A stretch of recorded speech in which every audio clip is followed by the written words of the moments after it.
आवाज आ रहा है सबको? Yes, can you hear me?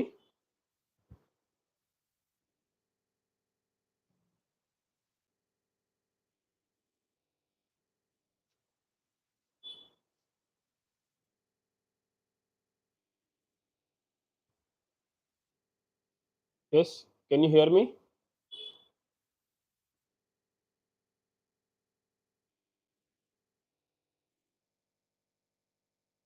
Show me the thumb if possible.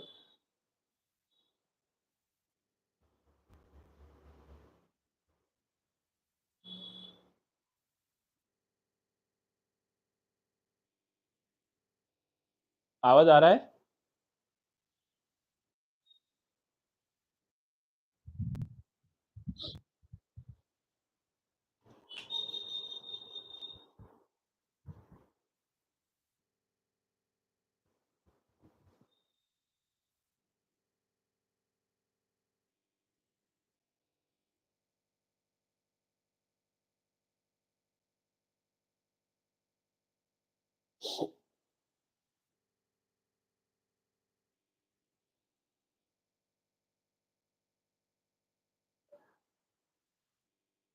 Okay.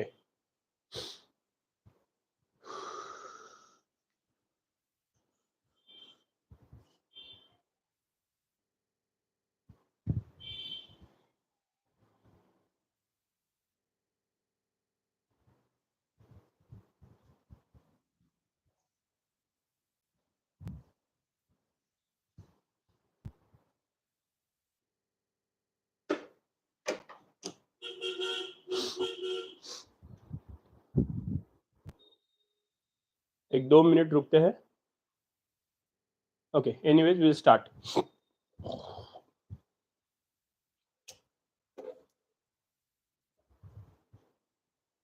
So now we will discuss the another one short video for the subject physics, and the chapter is nothing but oscillations, fifth chapter, right? अब ये oscillation मतलब हम सबको पता है कि what is oscillation, that the best example is nothing but of simple pendulum, है ना, या swing हो गया, या सिलाई मशीन की सुई हो गई, है ना, they will perform the oscillation, right? Simple pendulum is like this, है ना, ये रिजिड सपोर्ट है, ये लेंथ ऑफ स्ट्रिंग, और ये बॉब. तो घड़ी का पेंडुलम जो मोशन परफॉर्म करता है, ये इसकी मीन पोजीशन.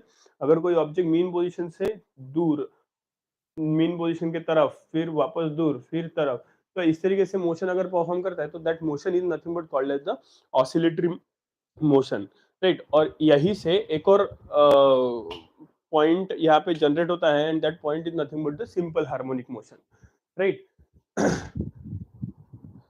राइट, तो सिंपल हार्मोनिक मोशन ये एक पीरियोडिक मोशन है.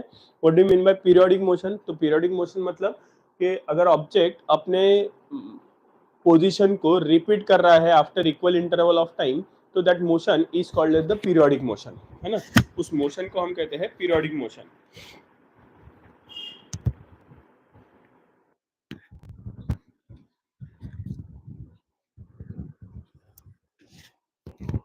Right, that motion is nothing but periodic motion where the particle performs some oscillatory motion about its mean position. To and fro motion जिसको हम कहते हैं, उसको हम कहते हैं सिंपल हार्मोनिक मोशन.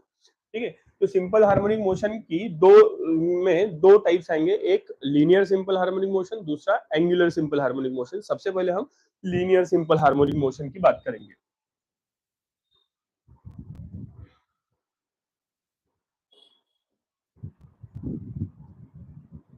ठीक है, तो लीनियर सिंपल हार्मोनिक मोशन में क्या होगा? तो यहाँ पे यू कैन ऑब्जर्व, एक डायग्राम मैंने ड्रॉ करके रखी है, राइट?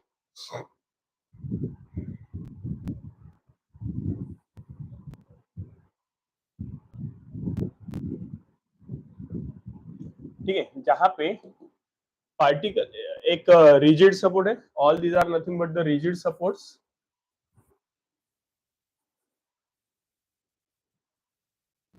राइट। इस रिजिड सपोर्ट के साथ मतलब एक स्प्रिंग हमने कंसीडर की है, स्प्रिंग का एक टर्मिनल रिजिड सपोर्ट के साथ कनेक्ट किया है और दूसरा terminal object block of mass M के साथ कनेक्ट किया है, और ये ब्लॉक ऑफ मास एक हॉरिजॉन्टल सरफेस पे, फ्रिक्शनलेस सरफेस पे रख दिया है, राइट। तो ये उसकी मीन पोजीशन है। यहाँ से मैंने एक परपेंडिकुलर ड्रॉप किया है या डैश लाइन ड्रॉ की है, जो कि मीन या ओरिजिनल या इनिशियल पोजीशन हम जिसको कहते हैं, राइट। फिर हमने क्या किया, यहाँ पे इस ब्लॉक को यहाँ से पकड़ के इसको खींच दिया, तो ये उसकी स्ट्रेच स्टेट या एक्सपांडेड स्टेट या एक्सटेंडेड स्टेट वगैरह, हम एक्सटेंशन वगैरह बोल सकते हैं, राइट। तो यहाँ से इसको इधर से खींच दिया तो ये यहाँ पे आया, यहाँ पे आया, इसका मतलब इसकी डिस्प्लेसमेंट यहाँ से यहाँ तक की हुई है। so this is nothing but the displacement which is directed towards the right hand side, right। क्यों राइट हैंड साइड? क्योंकि फोर्स हमने अप्लाई किया है, F applied is in this direction, right. Applied force या एक्सटर्नल फोर्स भी आप बोल सकते हैं, which is in this direction, this is the external force we can से,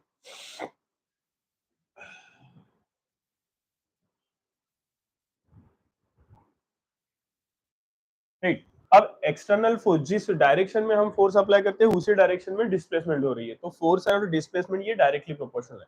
अगर मान के चलते यहाँ पे हमने पकड़ के रख दिया और यहाँ से छोड़ दिया, व्हाट विल हैपन, ये ब्लॉक जो है वो इधर मीन पोजीशन की तरफ आएगा, फिर मीन पोजीशन से दूर जाएगा, फिर वापस मीन पोजीशन की तरफ आएगा, फिर वापस दूर जाएगा, ऐसे कुछ oscillation about it's mean position perform करते जाएगा। जैसे ही उसकी काइनेटिक एनर्जी जीरो हो जाएगी, वो अपने मीन पोजीशन पे ले आ जाएगा। मतलब कहीं ना कहीं जब मैंने इसको यहां से इधर खींचा, खींचा मतलब पुलिंग फोर्स अप्लाई किया, व्हाट आई विल एक्सपीरियंस, क्या मैं एक्सपीरियंस करूंगा कि ये स्प्रिंग भी ब्लॉक को अपने तरफ खींच रहा है, क्योंकि मुझे यहाँ पे मैं बहुत देर तक के पकड़ के नहीं रख पाऊंगा, दर्द, हाथों में दर्द स्टार्ट होगा। मतलब क्या, यहाँ से मुझे समझ में आएगा कि स्प्रिंग उसको, उस ब्लॉक को अपने तरफ खींच रहा है। मतलब spring is trying to take this block from its extreme position, ये एक्सट्रीम पोजिशन है, टू द मीन पोजिशन, है ना।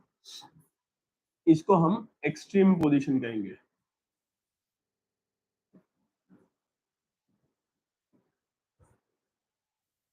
राइट। तो ये स्प्रिंग के साइड से एक फोर्स अप्लाई होगा and that force is nothing but the restoring force, F restoring, right. Restoring force और एक्सटर्नल फोर्स, इनका मैग्नीट्यूड सेम रहेगा लेकिन इनकी डायरेक्शन कैसे है, अपोजिट है। रीस्टोरिंग फोर्स और डिस्प्लेसमेंट, इनकी भी डायरेक्शन अपोजिट है, लेकिन एक्सटर्नल अप्लाइड फोर्स और डिस्प्लेसमेंट, इनकी डायरेक्शन सेम है। एक्सटर्नल फोर्स सिर्फ थोड़े समय के लिए हम अप्लाई कर रहे हैं, उसके बाद रीस्टोरिंग फोर्स ही काम कर रहा है।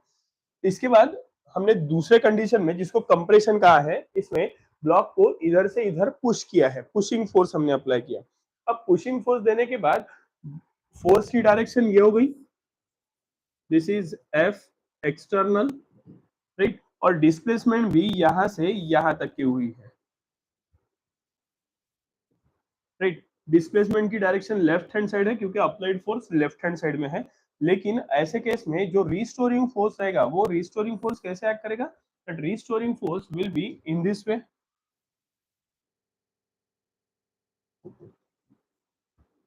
ये एफ रीस्टोरिंग, मतलब जैसे इधर से पुश कर दिया, फोर्स इस डायरेक्शन में अप्लाई किया, डिस्प्लेसमेंट इस डायरेक्शन में हुई, यहाँ से इसको छोड़ दिया, क्या होगा, ये ब्लॉक वापस से इधर डिस्प्लेस होगा, towards mean position, away from mean position.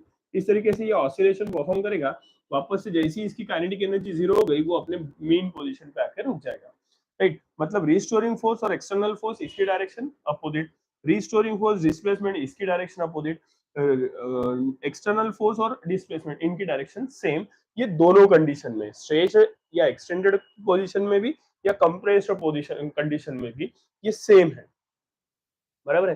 तो यहां से क्या समझ में, क्या रिलेशन बिल्डअप हो रहा है रिस्टोरिंग फोर्स और डिस्प्लेसमेंट का, वो हम आइडेंटिफाई करते हैं। एक और बात ध्यान में रखना, जब ये ब्लॉक टूवर्ड्स मीन पोजीशन आएगा, ये ब्लॉक टूवर्ड्स मीन पोजीशन जाएगा, उस समय में उसकी स्पीड बढ़ेगी, और जब वो अवे फ्रॉम मीन पोजीशन जाएगा उसकी स्पीड घटेगी। वापस मीन पोजीशन पे आएगा तो पहले के कंपैरिजन में स्पीड बढ़ेगी और घटेगी, दूर जाएगा तब। तो ये दोनों केसेस में होगा, ठीक है, क्योंकि उसको वो जो मीन उसको जाना मीन पोजीशन पे है, तो मीन पोजीशन की तरफ जब जाएगा तब उसको जल्दी से जाना है, इसलिए उसकी स्पीड बढ़ेगी। बाद में जब वो मीन पोजीशन से दूर जाएगा तो उस समय में उसको दूर नहीं जाना है तो उसकी स्पीड घटेगी। ये थोड़ा सा लॉजिकली ध्यान में रखेंगे। राइट, तो यहाँ पे रिस्टोरिंग फोर्स और डिस्प्लेसमेंट इनका एक रिलेशन बिल्डअप होता है। क्या होता है वो relation? That restoring force is force और डिस्प्लेसमेंट, ये डायरेक्टली प्रोपोर्शनल होता है ना। जितना फोर्स हम यहाँ से अप्लाई करेंगे उतनी ही डिस्प्लेसमेंट होगी, तो फोर्स और डिस्प्लेसमेंट डायरेक्टली प्रोपोर्शनल है। लेकिन रिस्टोरिंग फोर्स और डिस्प्लेसमेंट, ये रिस्टोरिंग फोर्स लेफ्ट जा रहा है, डिस्प्लेसमेंट राइट जा रही है। यहाँ पे डिस्प्लेसमेंट लेफ्ट जा रही है और रिस्टोरिंग फोर्स राइट जा रहा है, तो यहाँ पे इनके बीच में डायरेक्शन अपोजिट है, इसलिए नेगेटिव साइन आएगा, मतलब restoring force is directly proportional to minus of X हो जाएगा। राइट, इसको सिंप्लीफाई करते हैं तो ये F restoring will be equals to sorry will be equal to minus of proportionality constant आएगा, that is nothing but the k stands for spring constant या force constant, right? spring factor भी कहते हैं इसको। तो f restoring मतलब ही क्या आ गया? minus kx, where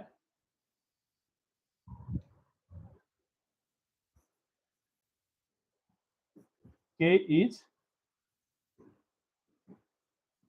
spring constant और force constant। ठीक है, अब रिस्टोरिंग फोर्स को अगर मैंने F कह दिया तो ये इक्वेशन हो जाएगा F is equal to minus K X. तो अल्टीमेटली हम इसी इक्वेशन का यूज करेंगे, तो restoring force is equal to minus of K x.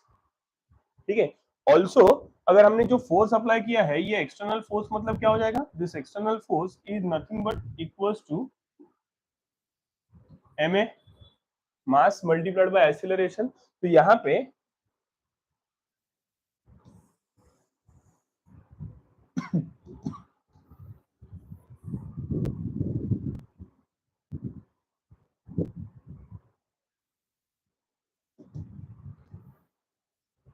F is equal to M A, ये इक्वेशन से 2 and this is say equation 1। तो इधर लेफ्ट हैंड साइड फोर्स है, राइट हैंड साइड को इक्वेट कर सकते हैं, तो what will get? It is M A is equal to minus of K X, है ना। तो यहाँ पे अगर मैंने मैग्नीट्यूड को हटा दिया और के डिनोमिनेटर में ए को लेके आ गया, सॉरी मास को लेके आ गया, तो k by m is equal to क्या हो जाएगा? A by x, sorry k by m is equal to a by x, right. तो force constant per unit mass is nothing but equal to acceleration per unit displacement, इसका use हमें आगे होगा। ठीक है, तो this is what the relation we get, right. Minus sign निकाल दिया क्योंकि मैग्नीट्यूड कंसीडर किया है। Next is differential equation of linear SHM. ये क्वेश्चन जो है ये बहुत बार पूछा गया है, इसके पहले भी, है ना। तो ये बहुत सिंपल है और पूछने के चांसेस हर समय में ज्यादा रहते हैं, तो ये अच्छे से करना। सेक्शन बी में 2 मार्क के लिए पूछेंगे। तो अभी हमने रिलेशन देखा था रिस्टोरिंग फोर्स और डिस्प्लेसमेंट का, तो we have that relation F is equal to minus of K X से equation 1 and by Newton's second law of motion. क्या कहता है न्यूटन का second law of motion? That F is equal to M A,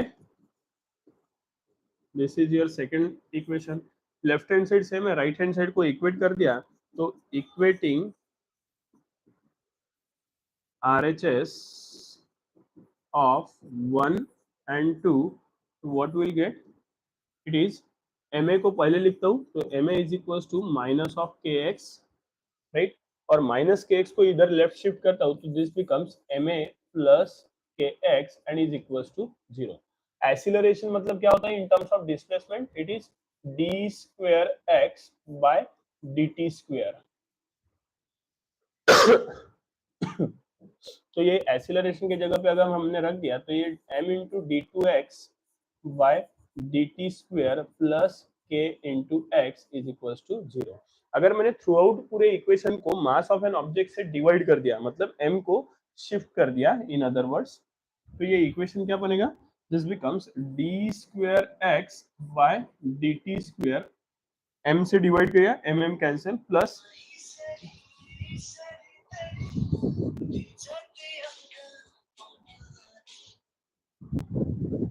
D T square plus k into x by m is equals to 0 by m is 0, right? 0 by m की value क्या हो जाएगी? 0। तो ये k by m, what is k by m? Is nothing but the force constant per unit mass, और इसकी value होती है omega square. So d square x by D T square is sorry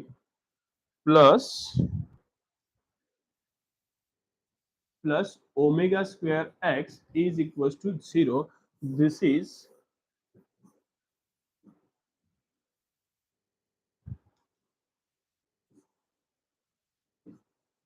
linear differential equation और differential equation of linear SHM. ठीक है, you can call this as equation number 3। तो बहुत simple है, ओमेगा स्क्वायर ये k by m के जगह पे हमने रखा है, या k by m is nothing but equals to omega square. तो omega is equals to root of k by m होता है, that is root of force constant per unit mass.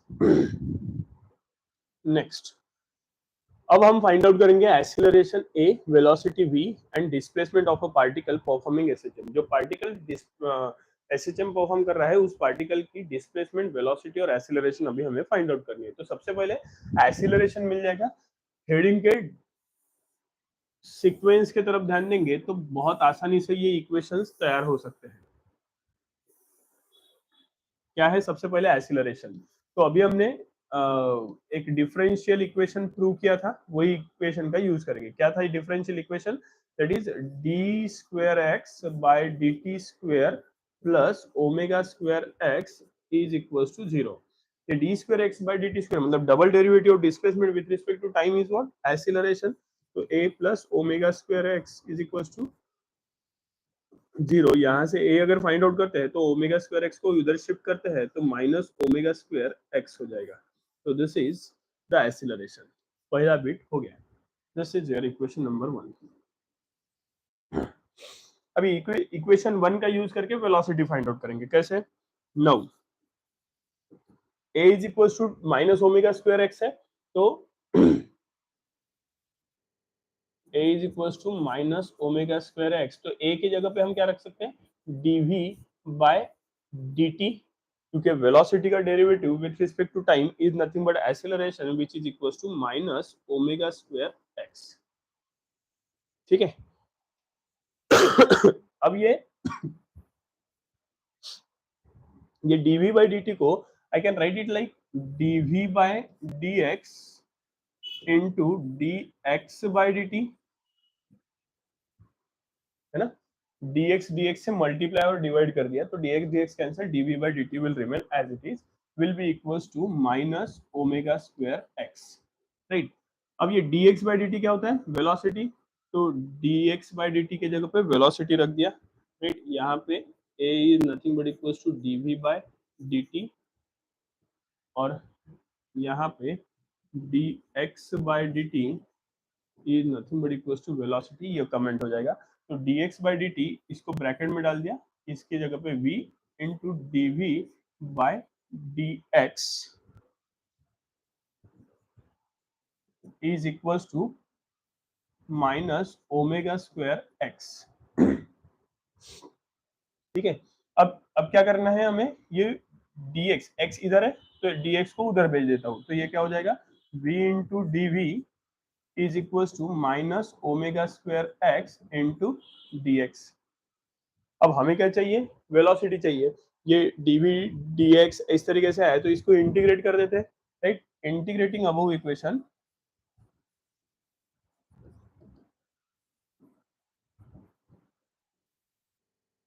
What will get? Integration of v into D V is equal to minus omega square X, minus omega square ये constant रहेगा, right, उसको as it is रखा, into X into D X, right, X D X, ये V D V का integration V square by two हो जाएगा, will be equal to minus omega square into ये हो जाएगा X square by two plus C, C stands for constant of integration, right, just a minute.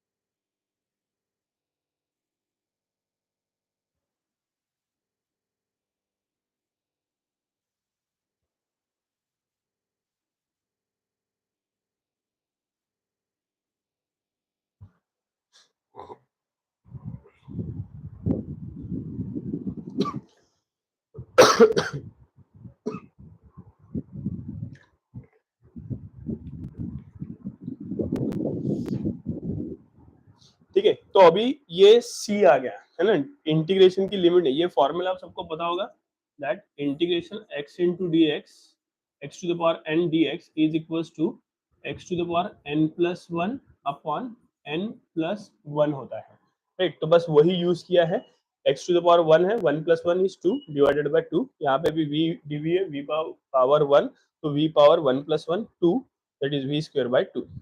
अब यहाँ पे हमें ये इक्वेशन नहीं हुआ है ना, this I call equation number two, यहां से हमें वेलोसिटी फाइंड आउट करनी पड़ेगी। उसके लिए हमें ये जो बाउंड्री कंडीशन मतलब सी जो आया है कांस्टेंट ऑफ इंटीग्रेशन जिसको हम कहते हैं, इसकी वैल्यू फाइंड आउट करनी पड़ेगी। अगर हम इसकी वैल्यू फाइंड आउट करते हैं तो उसके लिए एक बाउंड्री कंडीशन हमें यहाँ पे यूज करनी पड़ेगी।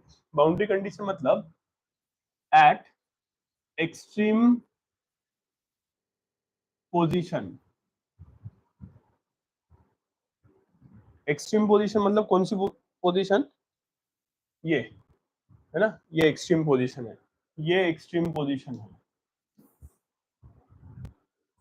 ना, जैसे ये एक्सट्रीम पोजीशन है वैसे ही ये भी एक एक्सट्रीम पोजीशन है, right, this is also extreme position,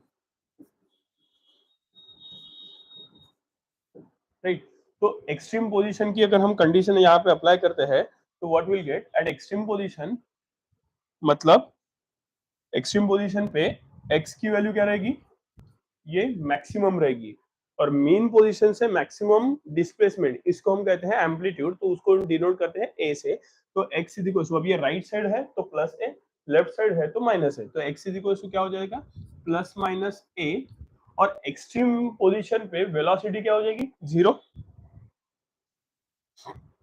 यहां से ये एक्सट्रीम पोजीशन पे गया तो ये इतनी मैक्सिमम डिस्प्लेसमेंट, ये मीन पोजीशन से इसने ये मैक्सिमम डिस्प्लेसमेंट की है, यहां से इधर इस जगह पे आया एक्सट्रीम पोजीशन पे, तो इधर से इधर इतनी मैक्सिमम डिस्प्लेसमेंट ली, तो this is nothing but minus है, लेफ्ट साइड डिस्प्लेसमेंट हुई है, ये राइट साइड है तो ये प्लस है हो गया, लेकिन यहाँ से वो वापस आ रहा है, इसका मतलब इंस्टेंटेनियसली उस एक्सट्रीम पोजीशन पे वेलोसिटी की वैल्यू क्या हो जाएगी, velocity become zero at X is equal to plus A, right, same here at x is equals to minus है, वेलोसिटी जीरो हो जाएगी, और वेलोसिटी जीरो इसलिए ये इधर से इधर डिस्प्लेस हो जाएगा, but that value is very instantaneous, इसीलिए हमने x is equal to plus minus a लिखा, और उस x is equal to plus minus a पे वेलोसिटी की वैल्यू होती है जीरो, ये दोनों वैल्यू उठा के इक्वेशन टू में रखेंगे, तो therefore from two what will get, ये v के जगह पे जीरो रखेंगे तो zero square by two is zero, will be equals to minus omega square, x के जगह पे प्लस माइनस ए रखेंगे तो प्लस माइनस ए का whole square is A square, तो it is A square divided by two हो जाएगा, plus सी, हमें सी की वैल्यू फाइंड आउट करनी है, इधर शिफ्ट करेंगे तो c is equal to omega square a square by two हो जाएगा,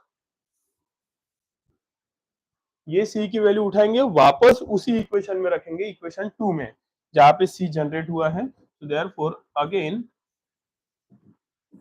from equation two v square by 2 is equals to minus omega square x square by 2 plus c की value omega square a square by 2 हो जाएगी, right.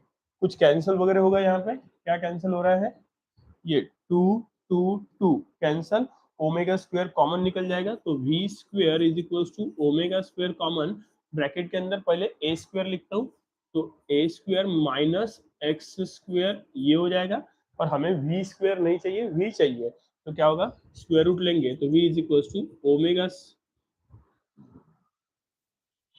Omega square का square root is omega, और ये bracket का square root is root of A square minus x square. लेकिन ये अगर इसको प्लस माइनस दे दिया तो कुछ फर्क पड़ेगा क्या, नहीं, प्लस ओमेगा रूट ए स्क्वायर माइनस एक्स स्क्वायर, इसका स्क्वायर भी यही आएगा और माइनस का भी स्क्वायर रूट स्क्वायर यही आएगा, तो ये हो गई हमारी वेलोसिटी का, वेलोसिटी की value, call this as equation number 3। ठीक है, अब हम फाइंड आउट करेंगे एक्सीलरेट, सॉरी, डिस्प्लेसमेंट। तो जैसे हमने वेलोसिटी फाइंड आउट करने के लिए एक्सीलरेशन का इक्वेशन यूज किया था, वैसे ही डिस्प्लेसमेंट फाइंड आउट करने के लिए हम ये वेलोसिटी का इक्वेशन यूज करेंगे, क्या, नाउ अब v इज इक्वल्स टू ये है, तो v मतलब क्या, dx बाई dt होता है,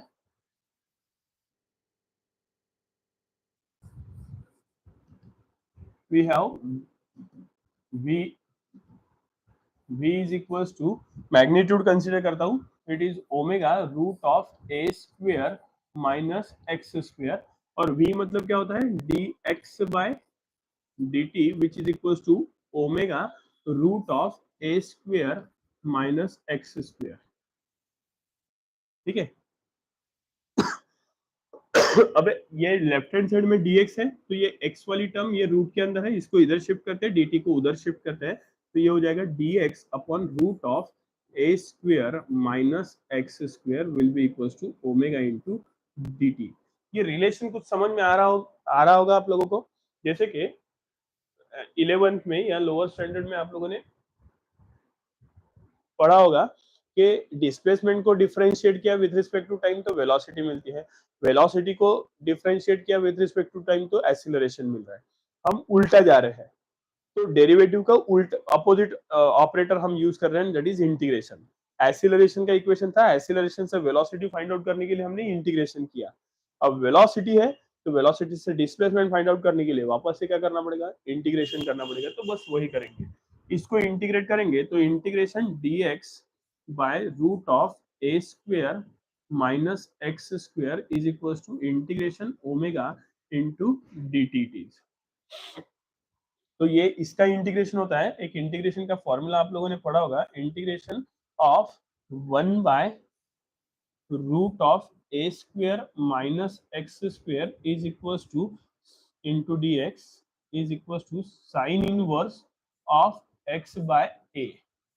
तो बस फॉर्मूला वही है, बस स्मॉल ए के जगह पे इधर कैपिटल ए आया है, तो इसका इंटीग्रेशन होता है sine inverse of X upon A will be equals to omega constant, omega constant, और dt का इंटीग्रेशन इज t। इंटीग्रेशन हो गया, इंटीग्रेशन की लिमिट नहीं है जब भी के समान ही, तो कांस्टेंट ऑफ इंटीग्रेशन आएगा, and that is here a phi, the phase, initial phase भी कहते हैं हम इसको, राइट। हमें यहाँ से x फाइंड आउट करना है, तो ये साइन इनवर्स उधर जाएगा, तो sine omega T plus phi होगा, और बाद में a ऊपर जाएगा, तो ये हो जाएगा x is equals to a sine omega t plus phi t। So this is the equation of displacement. We can call this as equation number 4, right? But problem वही है वापस से कि phi आ गया है, तो phi की वैल्यू हमें फाइंड आउट करनी पड़ेगी, राइट।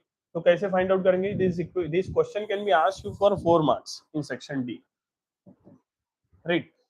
अगर 3 मार्क के लिए पूछा तो सिर्फ वैल्यूज फाइंड आउट करके रखना है, if possible you are having time, then you can find out the we can apply the boundary condition and you can find the value of displacement। अब इसमें दो केसेस आएंगी।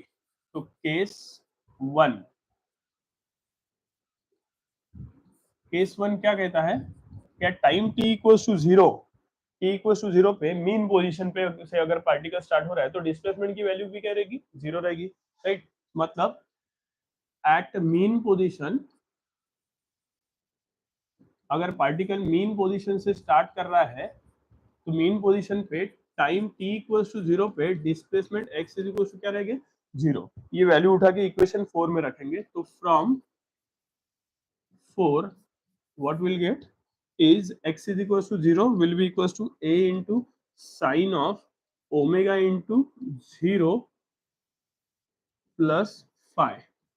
ये क्या हो जाएगा, 0 इज इक्वल टू, ये a इधर जाएगा तो 0 by a, 0 sine of omega into 0 is 0, 0 plus 5 is 5। हमें 5 चाहिए तो ये साइन इधर आएगा तो साइन इनवर्स 0, तो 5 की वैल्यू क्या हो जाएगी, साइन इनवर्स 0 कहाँ पे मिलेगा, 0 पे ही, साइन 0 इज 0, मतलब एंगल 0 हो गया, और पाई पे भी मिलता है तो यू कैन राइट 0 और पाई, 2 पाई, 3 पाई, 4 पाई, 5 पाई, 6 पाई, 7 पाई, सबके ऊपर ये साइन की वैल्यू 0 ही मिलेगी। लेकिन 0 is equal to 2 pi, pi is equal to 3 pi, and x is equal to a sine omega T plus sine omega T plus five की वैल्यू पाई अगर रखते हैं तो therefore x is equal to a sine omega T plus zero is omega t, तो ये value आ गई हमारे पास plus a sine omega t. और अगर ये साइन ओमेगा टी प्लस पाई अगर करते हैं तो sine omega T plus pi is nothing but equal to what, minus a sine of omega t. ठीक है, इन दोनों को कंबाइन अगर करते हैं तो what will get, x is equal to plus minus है तो plus minus a sine omega T.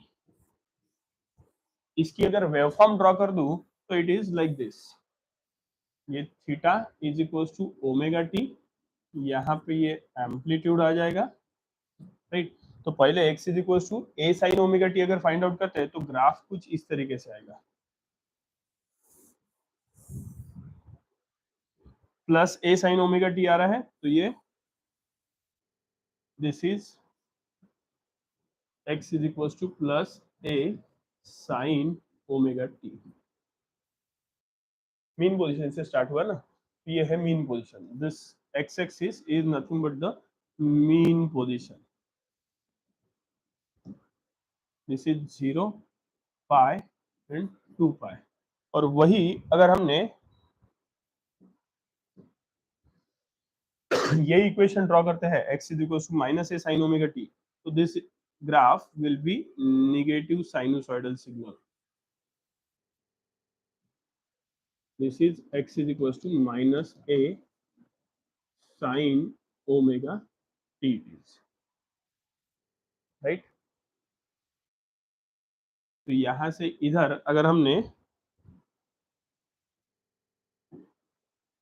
इधर प्लॉट कर दिया तो दिस इज प्लस ए, और यहां से इधर प्लॉट कर दिया तो दिस इज माइनस ए, तो प्लस माइनस ए। तो ये हो गई हमारी सिग्नल फॉर मीन पोजीशन। वही अगर एक्सट्रीम पोजीशन के लिए फाइंड आउट करते हैं, second case,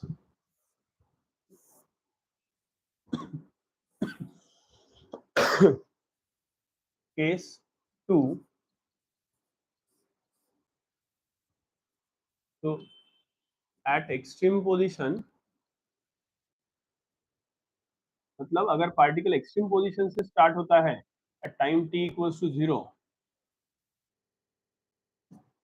eight time t equals to 0 x is equals to क्या रहेगा, प्लस माइनस a, है ना।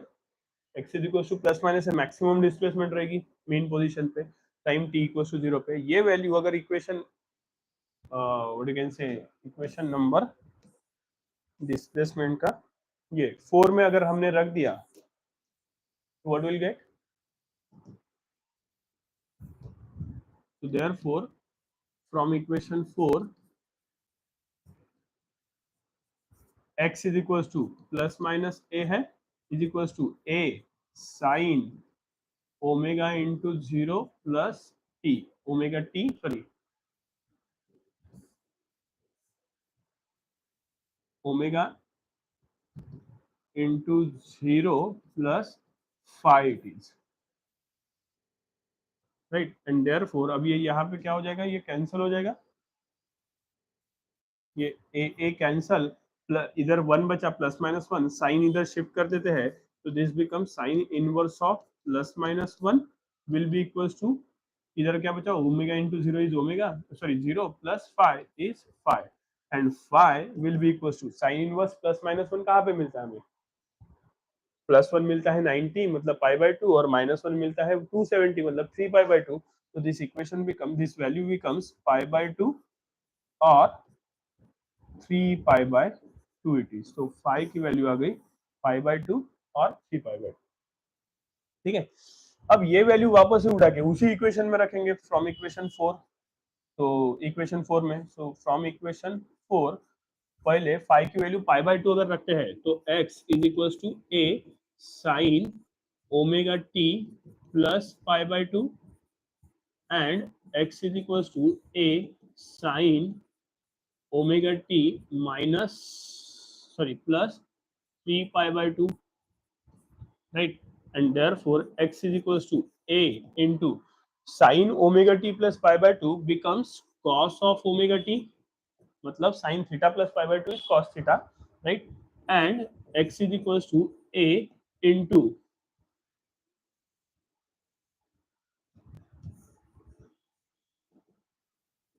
ये a into sin omega t plus 3 pi by 2 मतलब sin theta plus 3 pi by 2 is minus cos of theta, मतलब minus a cos omega T, इन दोनों यहाँ पे प्लस आया है यहाँ पे माइनस आया, दोनों को कंबाइन करते हैं तो therefore x is equals to plus minus A into cos of omega t it is, so x is equals to this plus minus a cos omega t, right.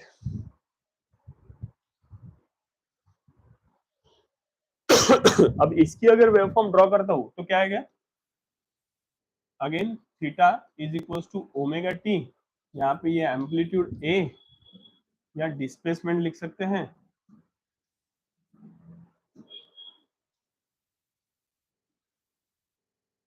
Right, this is zero, पहले क्या आया है plus a cos omega t, cosine signal कैसा रहता है पता है सबको, दिस विल बी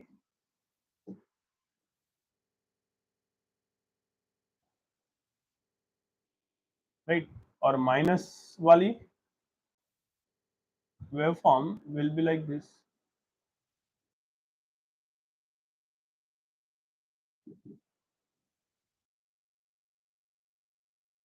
तो this becomes plus a, this becomes minus a, ये पॉजिटिव से स्टार्ट हुई है तो this is x is equals to plus a cos omega t, and this is negative से स्टार्ट हुई है तो this is minus x is equals to minus a cos omega t it is,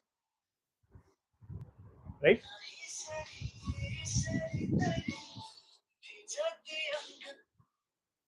just a minute,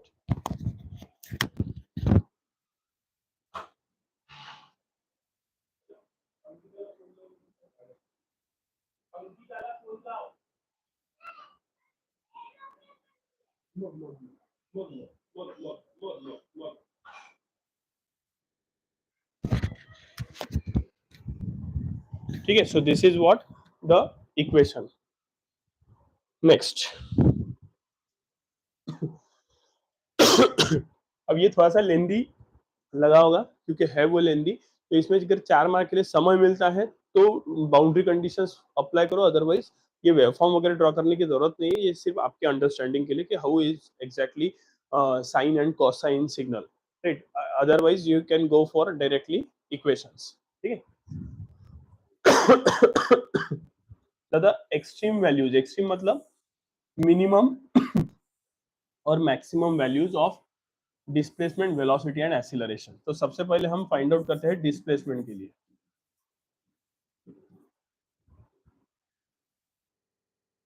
displacement x, क्या होगा displacement का, इसके लिए obviously displacement का ही इक्वेशन यूज करेंगे। तो डिस्प्लेसमेंट का equation is x is equal to a sine omega T plus five t, right. x is equal to a sine omega T plus five. अब ये साइन, ये डिस्प्लेसमेंट मिनिमम या maximum कौन ठहराएगा, यहाँ पे कौन ठहराता है? कोई भी इक्वेशन में ध्यान में रखेंगे हमेशा, कोई भी इक्वेशन में sine cos tan cot sec cosec ये वैल्यू अगर आती है, मतलब ट्रिग्नोमेट्रिक फंक्शंस अगर आते हैं, तो वो ट्रिग्नोमेट्रिक फंक्शंस ही डिसाइड करती है कि लेफ्ट हैंड साइड मैक्सिमम रहेगी या मिनिमम रहेगी, ठीक है। तो यहाँ पे अगर sign omega T plus five ये अगर मैक्सिमम है तो एक्स इज मैक्सिमम, ये अगर मिनिमम है तो ये एक्स इज मिनिमम। तो ये sine omega T plus five ये मैक्सिमम मतलब क्या रहेगी, x is equals to a into plus minus 1, है ना। Sine of theta will be maximum plus one, या अपोजिट डायरेक्शन में -1, यही रहेगा ना।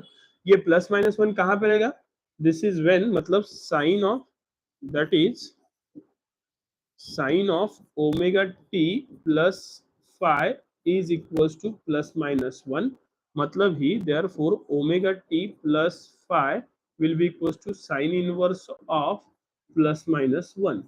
और sine inverse plus minus one मतलब कहाँ पे मिलेगा, कि ओमेगा टी प्लस फाइव की वैल्यू प्लस वन मतलब पाई बाय टू और माइनस वन मतलब थ्री पाई बाय टू, इस वैल्यू पे, बराबर है। तो ये इक्वेशन क्या हो जाएगा, therefore x is equals to plus minus a into one, a plus minus as it is, तो प्लस माइनस ए हो जाएगा ये,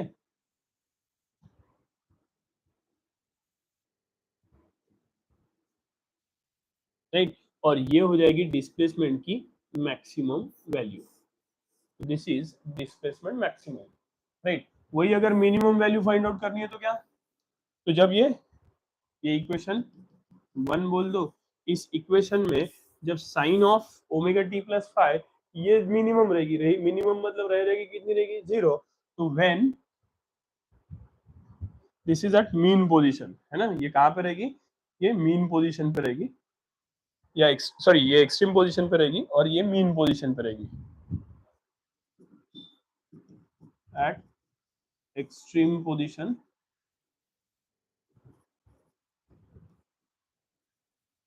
और ओमेगा व्हेन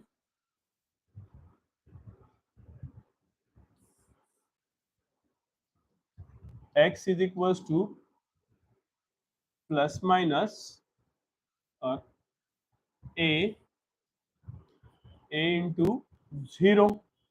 अब ए इंटू जीरो मतलब sine omega T plus five, इसकी value zero, right. Sine omega that is when sine of omega T plus five is equal to zero, और ये अगर जीरो है तो omega T plus five is equal to sine inverse zero, and sine inverse zero कहाँ पे मिलेगा, zero पे और पाई पे, तो दिस इज जीरो और पाई, है ना।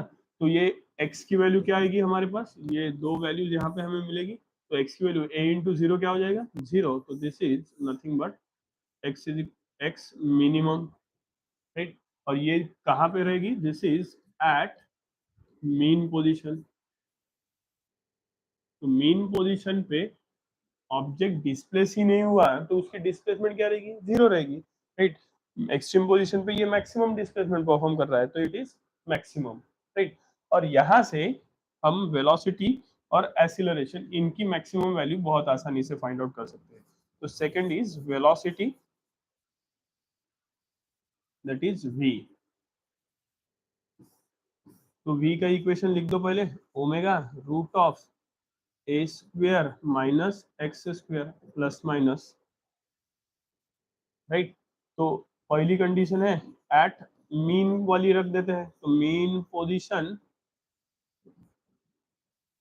Displacement x is equal to क्या रहेगी, जीरो, है ना। मीन पोजीशन पे at mean position displacement x is zero, तो देयरफॉर ये x is equal to zero यहाँ पे रख देंगे, तो this equation becomes v is equal to plus minus omega root of a square minus zero square, x के जगह पे 0 रख देंगे तो a square minus 0 square is a square, root of a square is a into plus minus omega, तो v is equal to plus minus a into omega. This is velocity, right, and this is maximum velocity. तो extreme position पे velocity अभी थोड़ी देर पहले हमने discuss किया था that it is minimum,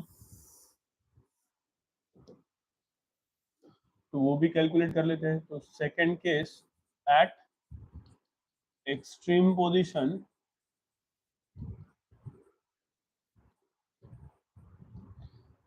x is equals to plus minus a, ये value यहाँ पे रखेंगे तो velocity v is equals to plus minus omega root of a square minus plus a, अगर रखेंगे तो प्लस ए का स्क्वायर भी ए स्क्वायर, माइनस ए रखेंगे तो माइनस ए का भी स्क्वायर ए स्क्वायर, तो ए स्क्वायर माइनस ए स्क्वायर हो जाएगा. A square minus A square zero, root of zero is zero, zero into anything is zero, तो v मीन हमें मिल जाएगी will be equals to zero. This is the minimum velocity, right. और फिर रहता है एक्सीलरेशन, तो एक्सीलरेशन भी फाइंड आउट करते हैं. थर्ड इज एक्सीलरेशन ए. अब एक्सीलरेशन का इक्वेशन लिख लो सबसे पहले. तो जो जो फाइंड आउट करना है, जिसकी जिसकी एक्सट्रीम वैल्यूज फाइंड आउट करनी है, सीधा उसका इक्वेशन लिख दो. क्या है acceleration? A is equal to minus omega square x. ये इक्वेशन हमें मिला था. This is say equation number, ये हो गया हमारा इक्वेशन नंबर 2 और ये हो गया इक्वेशन नंबर 3, राइट. तो अभी पहली एट मीन पोजीशन, तो मीन पोजीशन पे x is equal to zero होता है, रख दो. a is equal to minus omega square into zero, anything multiplied by zero is zero, तो this is minimum value obviously. तो a मीन की value आ गई जीरो, और एक्सट्रीम पोजीशन पे displacement is, and second case at extreme position displacement x is equal to plus minus a रहती है. तो ये इक्वेशन 1 में पुटअप करेंगे, सॉरी 3 में पुटअप करेंगे, तो a will be equal to minus omega square into plus minus a, right. तो ये इक्वेशन बन जाएगा a is equal to minus into plus minus, और माइनस इंटू माइनस प्लस, तो वापस से plus minus a into omega square. This will be obviously maximum values. So a max will be equals to plus minus a omega square, right? So these are nothing but the extreme values. Amplitude, time period, frequency. अब amplitude मतलब क्या? First है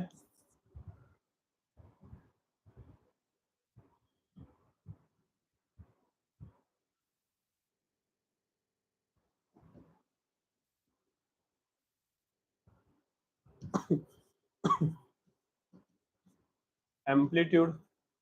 So amplitude stands for maximum displacement from mean position. Mean position से particle की जो maximum displacement रहती है वो होता है amplitude, that is denoted by a. तो एम्पलीट्यूड मतलब मैक्सिमम डिस्प्लेसमेंट ही बोला है ना हमने, है ना. It is nothing but maximum displacement. तो उसको फाइंड आउट करने के लिए डिस्प्लेसमेंट का ही इक्वेशन यूज करेंगे. तो displacement x is equal to a into sine of omega T plus five.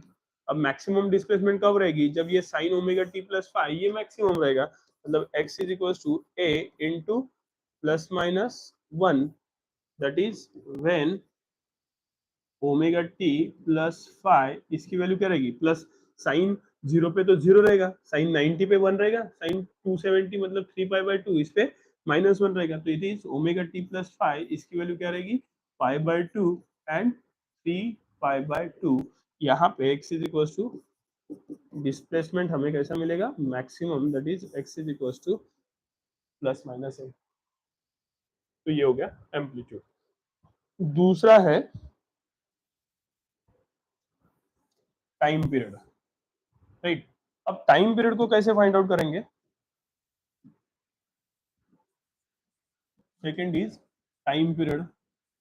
Time period is denoted by T.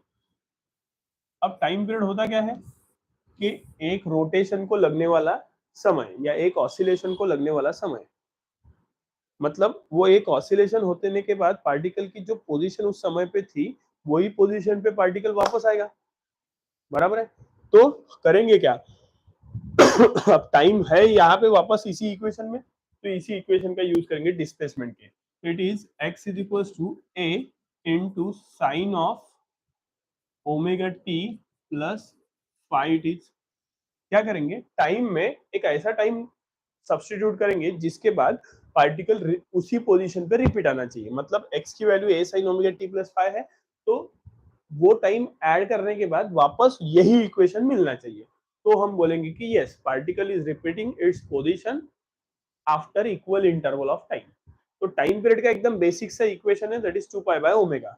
तो वो इस टाइम के साथ ऐड कर दो. क्या होगा, x is equal to a into sine of omega as it is into t plus capital T plus five. अब ये कैपिटल टी मतलब टाइम पीरियड जिसकी वैल्यू होती है t is equal to 2 pi by omega. ये value substitute करने के बाद हमें वापस यही इक्वेशन मिलना चाहिए. अगर मिल रहा है तो हम बोलेंगे कि yes, this is nothing but it's time period. तो x is equal to a into sine of omega into t plus 2 pi by omega plus five. ये ओमेगा अंदर मल्टीप्लाई करेंगे तो x is equal to a sine of omega into t, omega T plus omega into 2 pi by omega is 2 pi into omega into 2 pi by omega. Omega omega cancel हो जाएगा, 2 pi plus 5 will be as it is. Right. Now इसको थोड़ा सा rearrange करता हूं तो x is equal to a into sine of 2 pi plus omega T plus 5. मतलब क्या हो गया, sine of 2 pi plus theta is sine theta. तो therefore x is equal to a sine of 2 pi plus theta. Theta मतलब omega T plus 5. इसकी value आएगी omega T plus 5 है. x is equal to a sin omega T plus 5, x is equal to a sin omega T plus 5.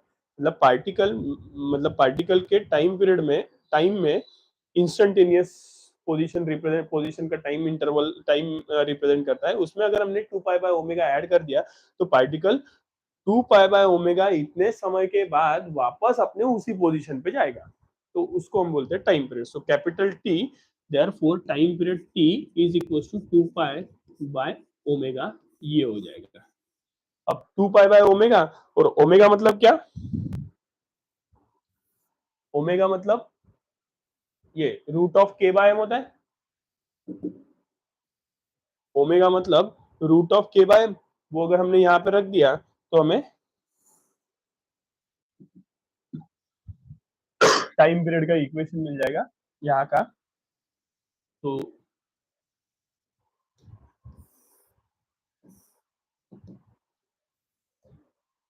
t is equal to 2 pi by root of के by m. Right. Root of के by m ऊपर जाएगा m, तो it is 2 pi root of m by k. ये root of के by मतलब acceleration per unit displacement होता है ना. तो a बाय x भी लिख सकते हैं. कैसे, k बाय m मतलब k क्या है, ये force by displacement. f is equal to k x, minus को अगर इग्नोर करते हैं तो k is equal to f by x हो जाएगा. तो ये f by x divided by mass. अब एफ मतलब according to Newton second law of motion, mass into acceleration divided by displacement. नीचे गई एम के तरफ तो एक्स, ये एम एम कैंसल, तो k by m is equal to a by x. ये बिल्कुल पहले ही डिफरेंशियल इक्वेशन के पहले बिल्कुल पहला टॉपिक लीनियर एसएचएम के वक्त यही प्रूव किया था. सो ये भी आप वैल्यू पुट अप कर सकते. टाइम पीरियड आ गया. तो थर्ड इज व्हाट, फ्रीक्वेंसी. तो frequency is denoted by n. तो विल बी इक्वल्स टू क्या आएगी, n is equals to reciprocal of time होता है. तो टाइम की वैल्यू अगर आपने रख दी तो frequency n will be equal to 1/2 pi root of k by m हो जाएगा। इसका रेसिप्रोकल ले लो, राइट, दिस इज फ्रीक्वेंसी, है ना। नेक्स्ट, रेफरेंस सर्कल मेथड, ठीक है। अब रेफरेंस सर्कल मेथड में वो डिपेंड करता है कि हम लाइटनिंग, वहां पे एक शुरुआत की एक डायग्राम है जहाँ पे लाइट इल्यूमिनेशन हम करते हैं, तो लॉजिक ध्यान में रखो, वहां पे एक रॉड वगैरह कंसीडर करते हैं यहाँ पे इस पोजीशन पे, राइट। फिर ये रॉड ऐसे डिस्प्लेस होते जाता है, तो जैसे जैसे इधर से अगर हमने लाइटनिंग दे दी तो ये इसका प्रोजेक्शन इधर वाई एक्सिस पे आएगा। वही अगर हमने लाइटनिंग ऊपर से दे दी तो इसकी डिस्प्लेसमेंट यहाँ पे दिखाएगी, है ना। तो ये पहली वाली डायग्राम ड्रॉ नहीं करते बैठना, डायरेक्ट इक्वेशन मतलब मेन डायग्राम जो अभी हम पढ़ेंगे उसके तरफ आना।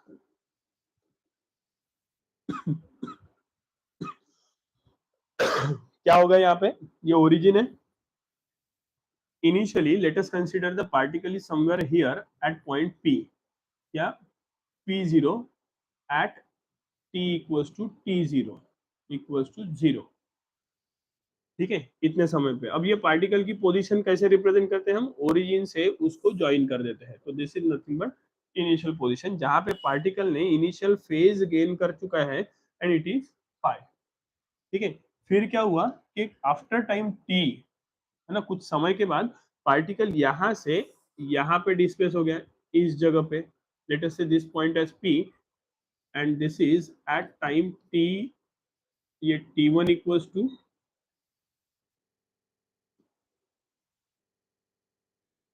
एट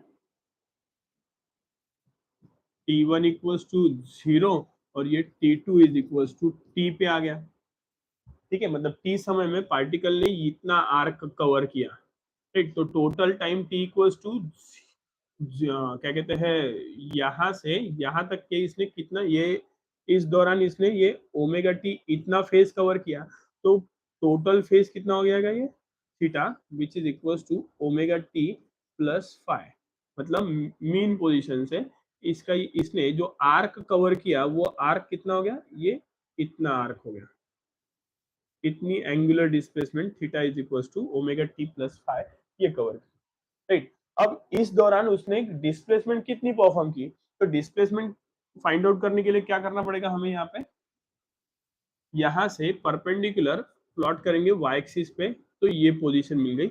इसको हमने अगर m कह दिया तो this is nothing but displacement along y direction, इसलिए इसको y से डिनोट करेंगे। तो ये OM is nothing but the displacement. तो ये OM की वैल्यू कैसे फाइंड आउट करेंगे, therefore from the diagram OM मतलब ये हो गया, राइट। तो OM is equals to,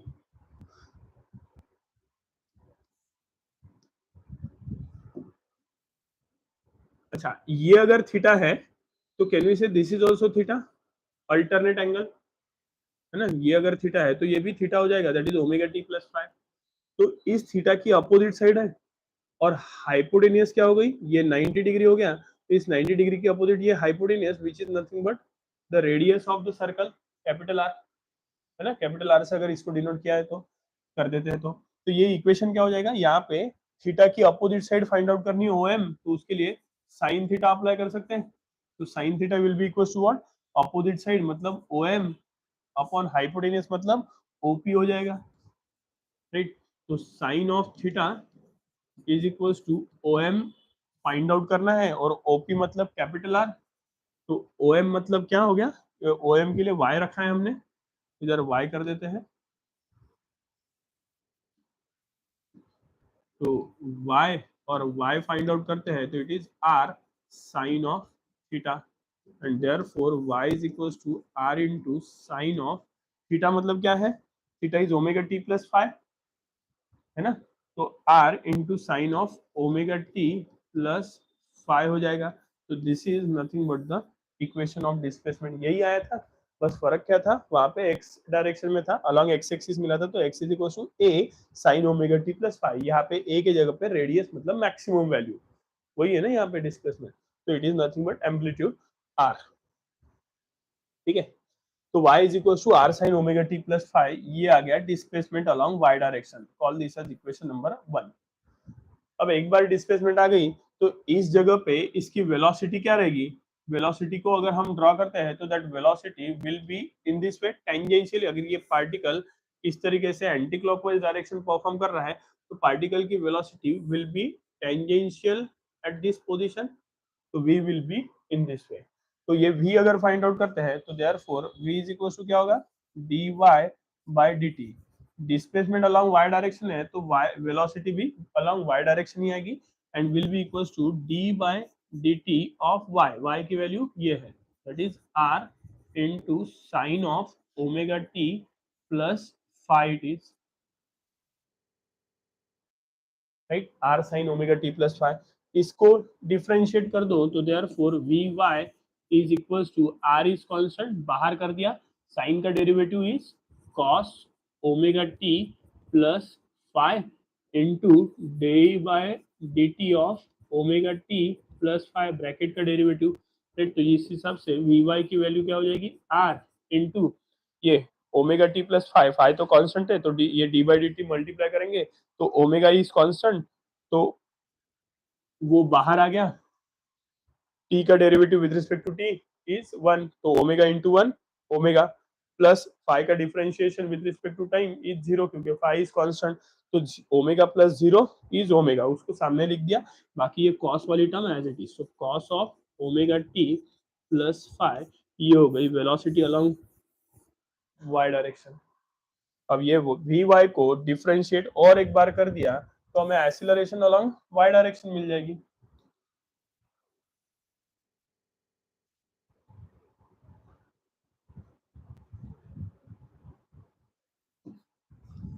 So therefore, third is acceleration ay is equals to dvy by dt. So therefore, ay is equals to d by dt of vy, and vy is what? This is r omega cos omega t plus phi. So r omega cos omega t plus phi. This is the velocity along y direction. ay will be equals to r omega constant, बाहर derivative of cos is minus sine omega T plus five into वापस से d by D t of bracket that is omega T plus five. अब ये omega T plus five का derivative अभी जो अभी omega आया था उसको सामने ले लेंगे तो it is a y is equal to ये minus sine into r into omega omega square, तो minus r omega square into sine of omega T plus five, तो this is acceleration along y direction, तो ये आ गया acceleration. ठीक है,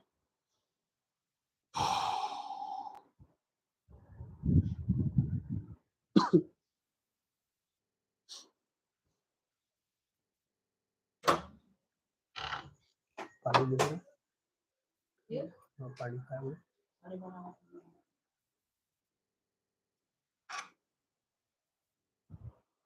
The next is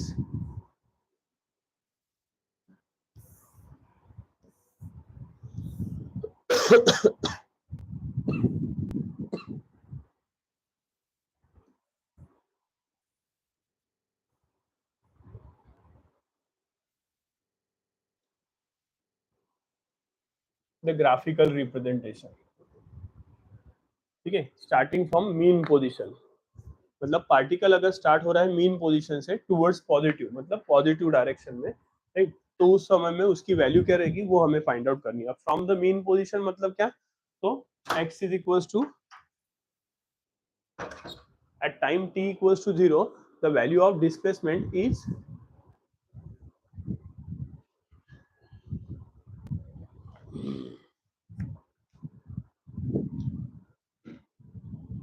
हमारे पास डिस्प्लेसमेंट के जो भी फाइंड आउट करना है उसकी इक्वेशन लिख लो पहले, फिर धीरे से उसको सिंप्लीफाई करेंगे। क्या है, we have x is equals to a main equation x is equal to a sine of omega t plus five t. ठीक है, अब स्टार्टिंग फ्रॉम मीन पोजीशन के लिए एट मीन पोजीशन अगर पार्टिकल मीन पोजीशन से start होता है तो फाई इनिशियल फेज की वैल्यू हो जाएगी जीरो। ये वैल्यू यहाँ पे रख देंगे तो x की वैल्यू आ जाएगी a into sine of omega T. So this is your equation of displacement for time t equals to 0. Sorry, phi is equals to 0 for initial phase that is equals to 0. So under mean position it is. तो phi is equals to 0 हो गया। Displacement ये आ गई। फिर velocity find out करनी है तो velocity is d x by D t will be equal to d by D t of x. X is a into sine of omega t, right. तो therefore v is equal to a is constant बाहर कर दिया, sine omega t का derivative is cos omega t into derivative of omega t is omega. तो ये velocity की value आ गई a ओमेगा cos of omega t. This is your equation number 2 for velocity, right? और एक्सीलरेशन ये displacement x हो गया and acceleration a is equal to dv by dt होता है। तो a is equal to d by dt of v। v is a into omega into cos of omega t, right. तो therefore a is equal to क्या आएगा, cos का ये a omega as it is, cos का derivative is minus sine omega t into derivative of omega t is omega, उसको सामने ले लिया तो एक्सीलरेशन भी आ गया। तो साइन का डेरिवेटिव कॉस, कॉस का डेरिवेटिव माइनस साइन। तो ये इक्वेशन हमें मिल रहे हैं। अब ये यहाँ से वैल्यूज फाइंड आउट करेंगे। तो वैल्यूज कैसे फाइंड आउट करना है उसके तरफ अच्छे से ध्यान देंगे। कुछ नहीं, साइन कॉस ये के लिए ये वैल्यूज आपको पता होनी चाहिए। जैसे कि theta equals to omega t, right. तो ओमेगा टी की वैल्यू जीरो रख देंगे। पहले डिस्प्लेसमेंट की वैल्यूज तैयार करते हैं। तो ये ओमेगा टी के जगह पे पहले जीरो रखो, क्या होगा, sine zero is zero, zero into anything, zero into a zero, ठीक है। फिर पाई थीटा की मतलब ओमेगा टी की value pi by two, sine pi by two is plus one into a plus ए। फिर pi, sine pi zero, zero into a zero. फिर three pi by two, sine three pi by two is minus one into a minus a. and then sin 2 pi is 0, 0 into a 0, done. फिर velocity की equation, velocity में omega t की value पहले zero है तो cos zero one, one into a omega is a omega, right. फिर pi by two, cos pi by two zero, zero into a omega zero, pi cos pi is minus one into a omega minus a omega. 3 pi by 2, cos 3 pi by 2 is 0, 0 into a omega 0। फिर cos 2 pi मतलब equal to 0, तो cos 0 is 1, तो cos 2 pi भी 1, 1 into a omega.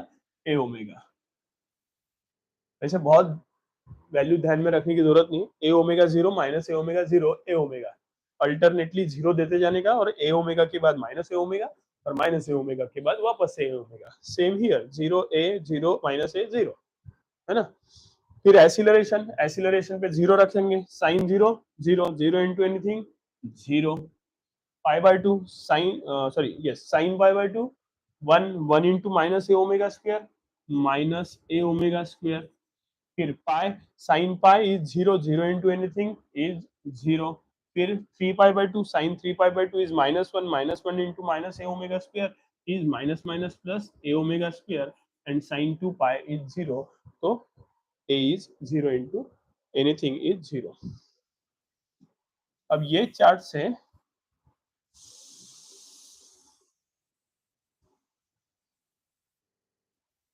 हम wave form तैयार करेंगे,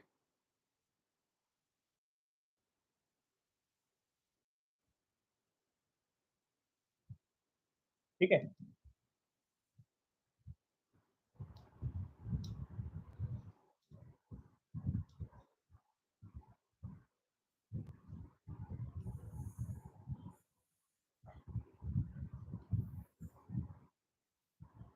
अच्छा, ये यहाँ पे भी टाइम की भी वैल्यू लिख देते हैं, है ना। 2 पाई मतलब क्या होता है, कैपिटल टी। 0 to 2 पाई मतलब full cycle, that is capital T. उसका आधा मतलब ये हो जाएगा t/2, राइट। और 0 पे 0, ये t/2, तो इसका आधा इधर आएगा t/4, और ये 3t/4। तो इसके बीच का t/4 इंटरवल, इसके बीच का t/4 इंटरवल, इसके बीच का t/4 इंटरवल, इसके बीच का t/4 इंटरवल। ये ध्यान में रखना, ये नहीं भी लिखा तो कोई दिक्कत नहीं है। हम ग्राफ ड्रॉ करते हैं। पहले क्या है, डिस्प्लेसमेंट। जब एंगल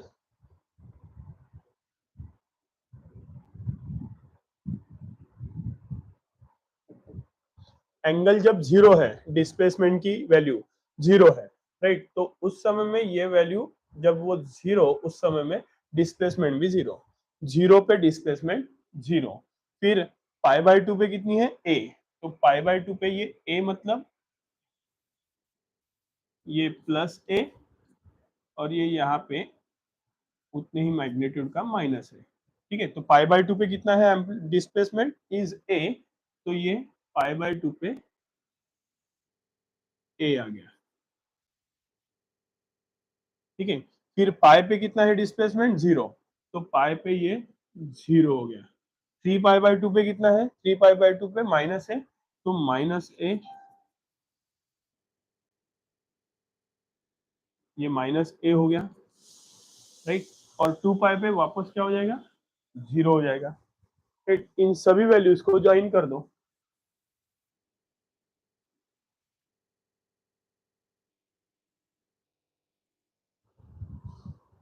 ठीक है, पहले वेवफॉर्म ड्रॉ करते हैं, फिर इक्वेशन से इक्वेट कर देते हैं।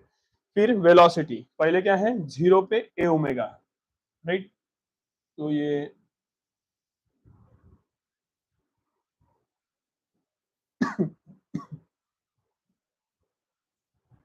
पहले plus a omega, and this is minus a omega.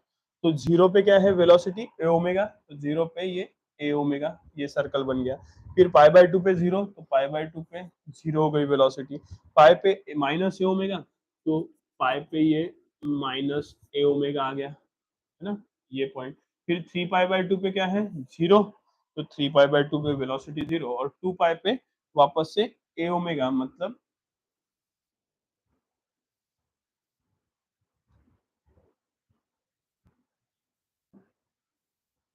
ये थोड़ा सा डिस्प्लेस करा देता हूँ मैं। तो ये 2 पाई पे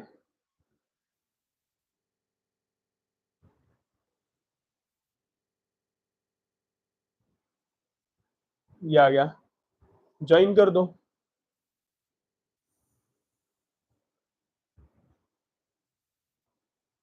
राइट। तो ये सिग्नल आ गया। और फिर एक्सीलरेशन जीरो पे जीरो।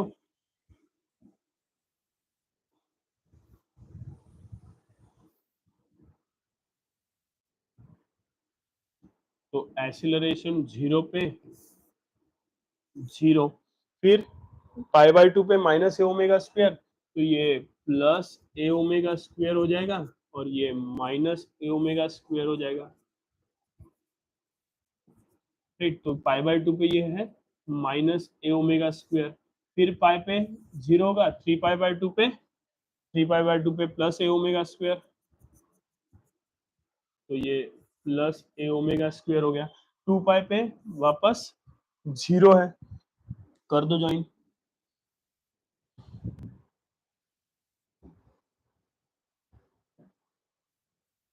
ये जीरो से स्टार्ट हुआ, निगेटिवली गया,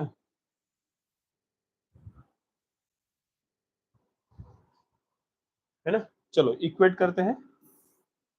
क्या है, डिस्प्लेसमेंट में साइन, पॉजिटिव साइनोसॉइडल सिग्नल आया है positive sinusoidal signal.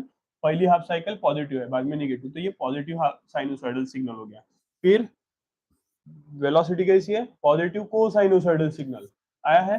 Cosine signal positive से स्टार्ट हुआ है, तो ये पॉजिटिव कोसाइनोसॉइडल सिग्नल। और acceleration is negative sinusoidal signal, तो आया है निगेटिव साइनोसॉइडल सिग्नल, ये आ गया negative sinusoidal signal. So this is how we will get, this is x is equals to a sin omega t, this is v is equals to plus okay, plus नहीं भी दिया तो कोई दिक्कत नहीं है। This is a omega cos omega t, positive cosine signal, और ये acceleration that is a is equal to, negative से स्टार्ट हुआ है इसलिए minus a omega square, cosine signal है तो cos omega, sorry sine signal है,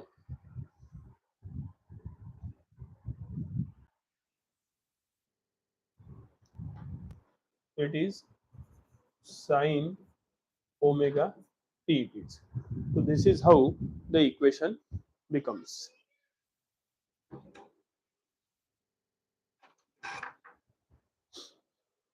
ठीक है, चलो नेक्स्ट देखते हैं। यहाँ पे कोई दिक्कत इसमें? यस, समझ में आ रहा है सबको? Those who are live?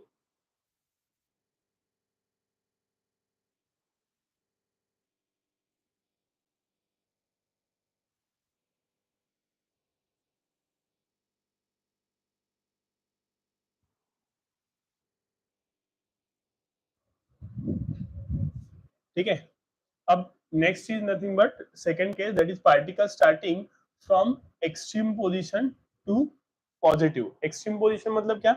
तो at extreme position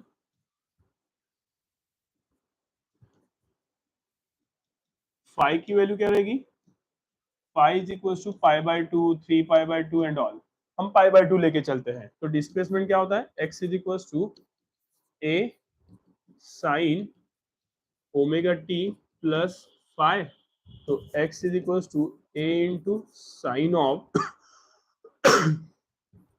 omega T plus five की वैल्यू पाई बाय 2 रख देंगे तो it is plus pi by 2, and therefore x is equal to a sine omega T plus pi by 2 is cos omega t, right? तो ये displacement का equation आ गया।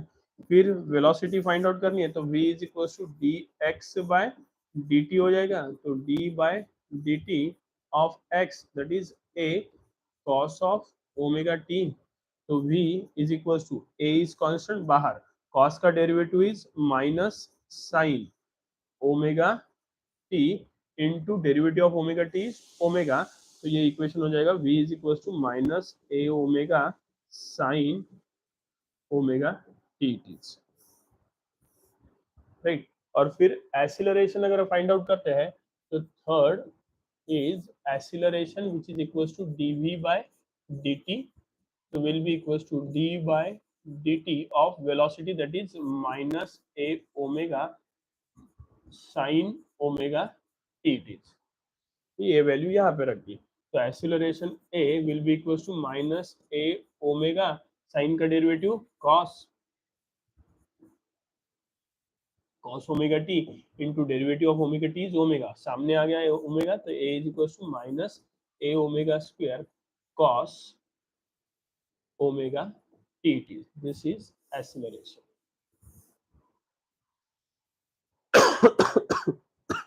Right? cos sin cos,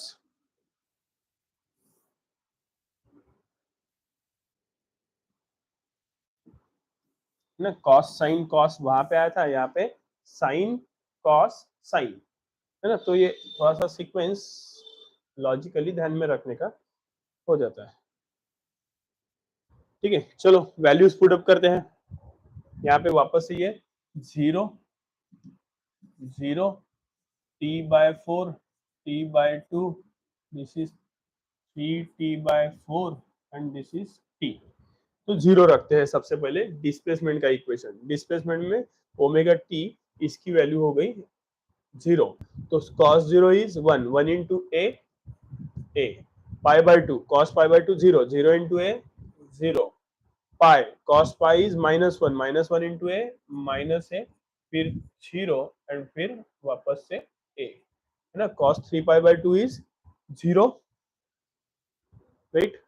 pi by 2 और 3 pi by 2 ये 0 रहेंगे, right? तो इसलिए 0 फिर ए, फिर वेलोसिटी लिखते हैं, it is sine 0, sine 0 is 0, 0 into minus omega 0, फिर sine pi by 2, pi by 2 is 1, 1 into minus a omega minus a omega, फिर sine pi, pi 0, sine pi 0, 0 into anything 0, 3 pi by 2, sine 3 pi by 2 is minus 1 into a omega, minus omega is a omega and 2 pi is 0, so it is 0. फिर acceleration cosine, cos of 0 1 into minus a omega square minus a omega square.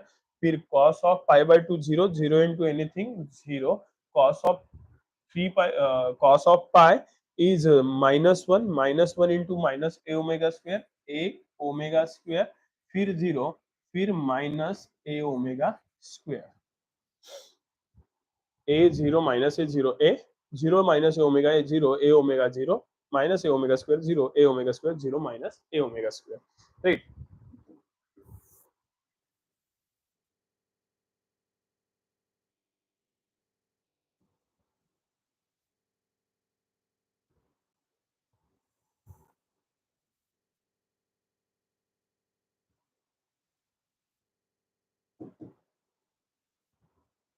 चलो values put up करते हैं अभी. पहले displacement कहां से कहां vary हो रहा है? It is from plus a to minus a, right? पहले जीरो पे ए है तो जीरो पे ए हो गया, फिर पाई बाय टू पे जीरो है तो पाई बाय टू पे जीरो हो गया, पाई पे माइनस ए है तो पाई पे ये माइनस ए आ जाएगा, 3 पाई बाय 2 पे जीरो है और फिर 2 पाई पे प्लस ए, मतलब एक लगभग यहाँ पे आएगा. इन सबको ज्वाइन कर दिया तो इट इज,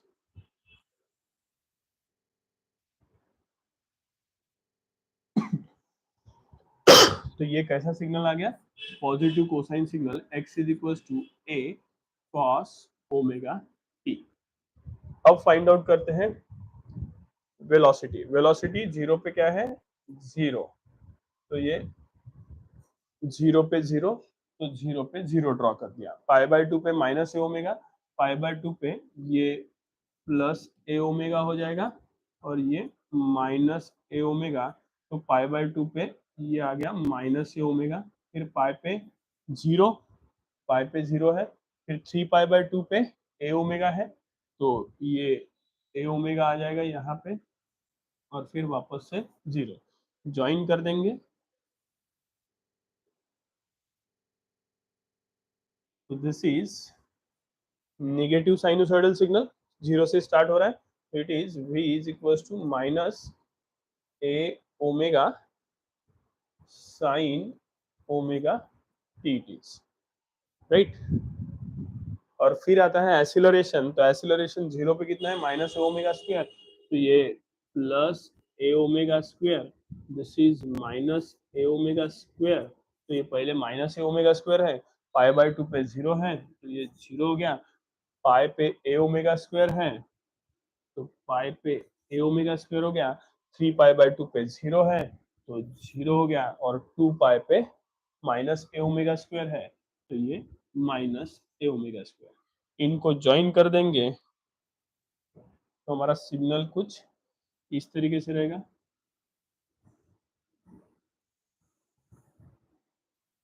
राइट? ये कोसाइन सिग्नल है, अपोजिट नेगेटिव साइन साइड से स्टार्ट हो रहा है तो this becomes acceleration is minus a omega square cos of omega t. It is. Equations को रिलेट कर देते हैं तो पहला x is a cos omega t, x is a cos omega t, फिर velocity is minus a omega sine omega t, तो minus a omega sine omega t. Acceleration minus a omega square cos omega t, तो acceleration minus a omega square cos omega t. तो this is how the particle graphical representation of particle performing SHM starting from extreme position.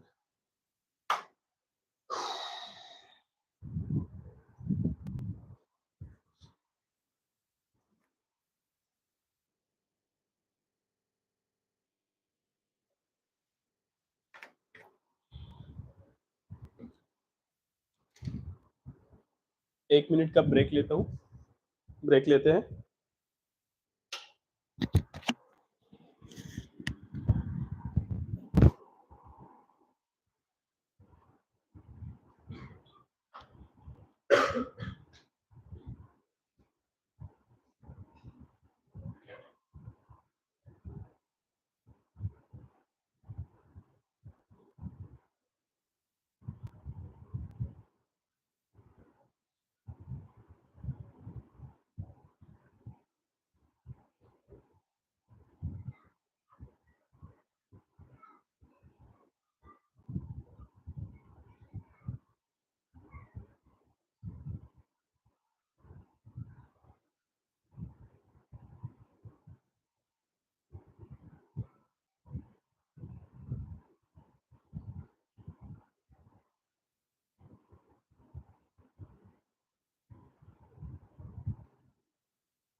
चलो next is composition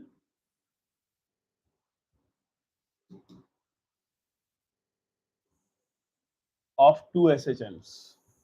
composition का मतलब होता है addition, superposition, mixing. तो दो SHM हमें consider करने पड़ेंगे। तो लेट अस से उसकी डिस्प्लेसमेंट है x1, दो एसएचएम कंसीडर करेंगे मतलब उनकी डिस्प्लेसमेंट्स कंसीडर करनी पड़ेंगी, राइट। तो डिस्प्लेसमेंट क्या होता है, x is equals to a sine omega T plus phi, ये हमारा इक्वेशन है। दूसरा भी डिस्प्लेसमेंट, दूसरे भी एक particle will be having two will be superimpose by two SHMs as a sine omega T plus phi. अब ये दोनों का एम्पलीट्यूड ये सेम भी रह सकता है, नहीं भी रह सकता है। हम थोड़ी सी एक्सट्रीम कंडीशंस कंसीडर करेंगे और फिर वहां से हम सेम कंडीशन के लिए फाइंड आउट कर सकते हैं, ठीक है। तो पहले एम्पलीट्यूड अलग अलग कंसीडर करेंगे,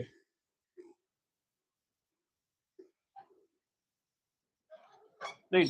पार्टिकल का एम्पलीट्यूड अलग अलग कंसीडर करते हैं मतलब ये यहाँ पे हम ले लेंगे A1 और इधर A2, और इनका इनिशियल फेज भी अलग अलग कंसीडर करते हैं, सेम कंसीडर कर सकते हैं, उसको हम बाद में कंसीडर करेंगे। तो ये phi1 और ये हो जाएगा phi2, ठीक है। इनकी फ्रीक्वेंसी सेम है, सिग्नल भी सेम है, साइनोसॉइडल सिग्नल है, और डिस्प्लेसमेंट ये हो गई x1 x2। Amplitudes are different, they are moving with different phases, और फेज डिफरेंस हम बोल सकते हैं that is phi1 minus phi2 आ जाएगा, है ना। इसके फेज में से इसके फेज को माइनस करेंगे या इसके फेज में से इसको फेज को माइनस करेंगे तो phi1 माइनस phi2 या phi2 माइनस phi1 ये हमें मिल जाएगा, ठीक है।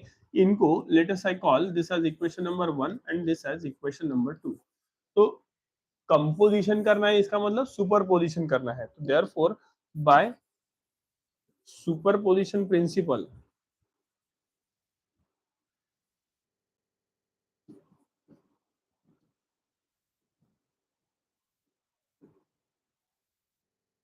सुपरपोजिशन प्रिंसिपल क्या रहता है, therefore x is equals to x1 plus x2, right, and therefore x is equals to, what is the value of x1 is a1 sin omega t plus phi1 it is,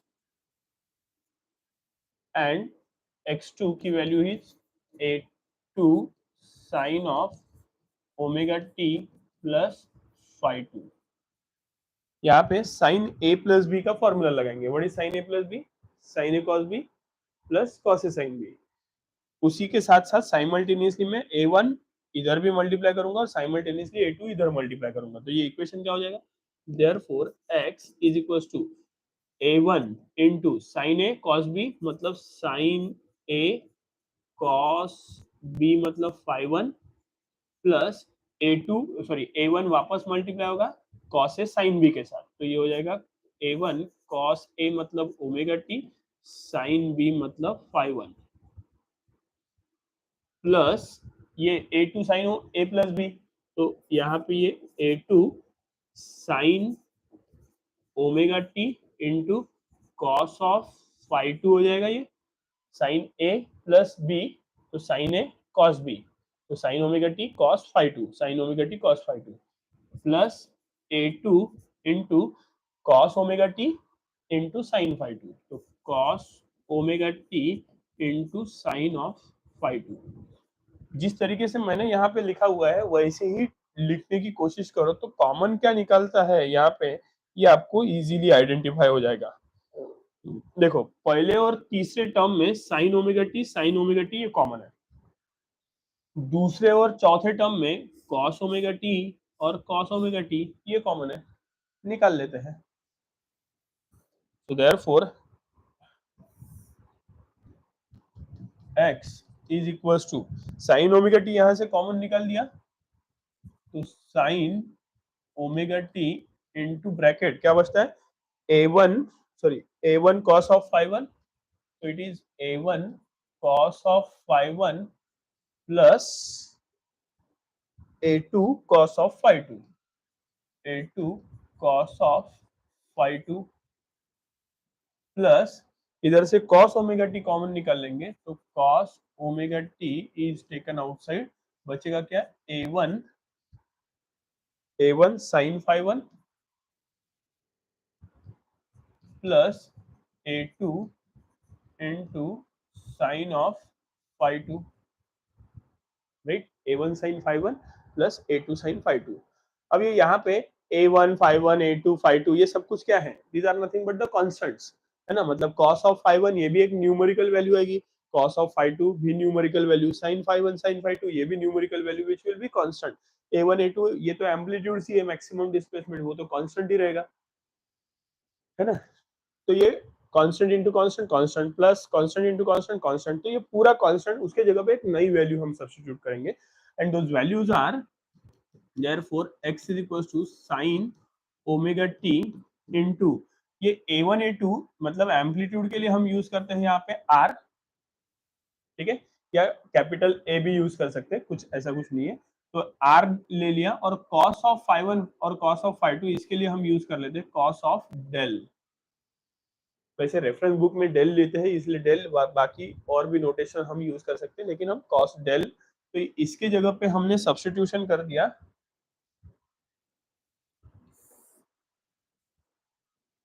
r cos of del और इसके जगह पे substitution कर देंगे that is r sin of del, ठीक है।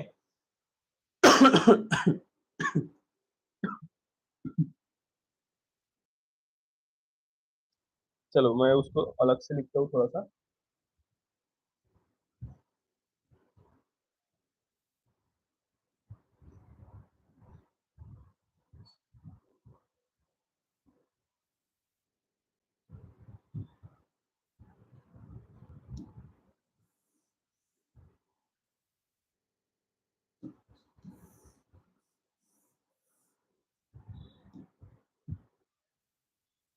So putting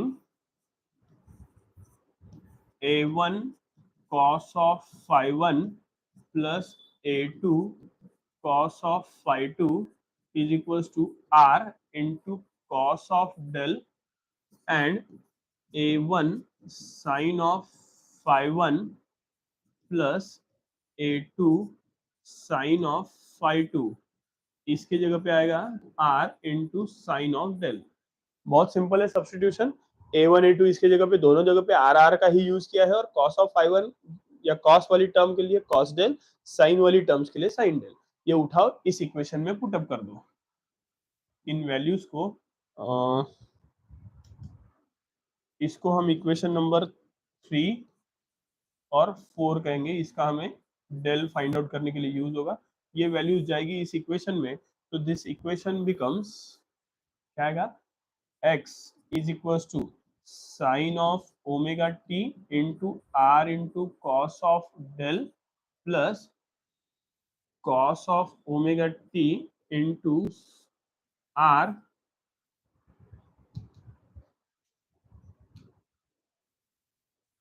sin of del, राइट। r common निकल जाएगा, x is equals to r को कॉमन निकाल दिया, ब्रैकेट में बचा sin omega t cos del plus cos omega t into sin of del, right, and therefore x is equals to r into sin a cos b plus cos a sin b, वही equation, मतलब sin of a plus b that is omega t plus del।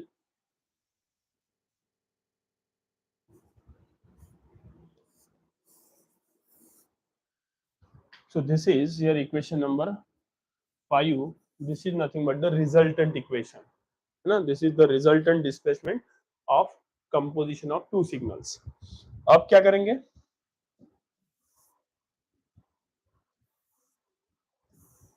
अब हमें r की value find out करनी पड़ेगी, ठीक है।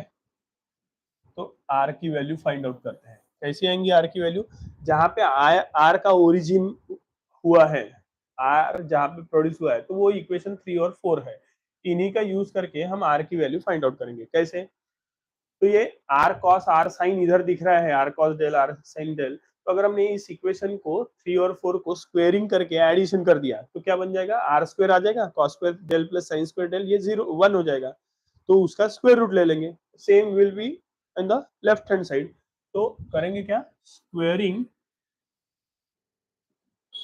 And adding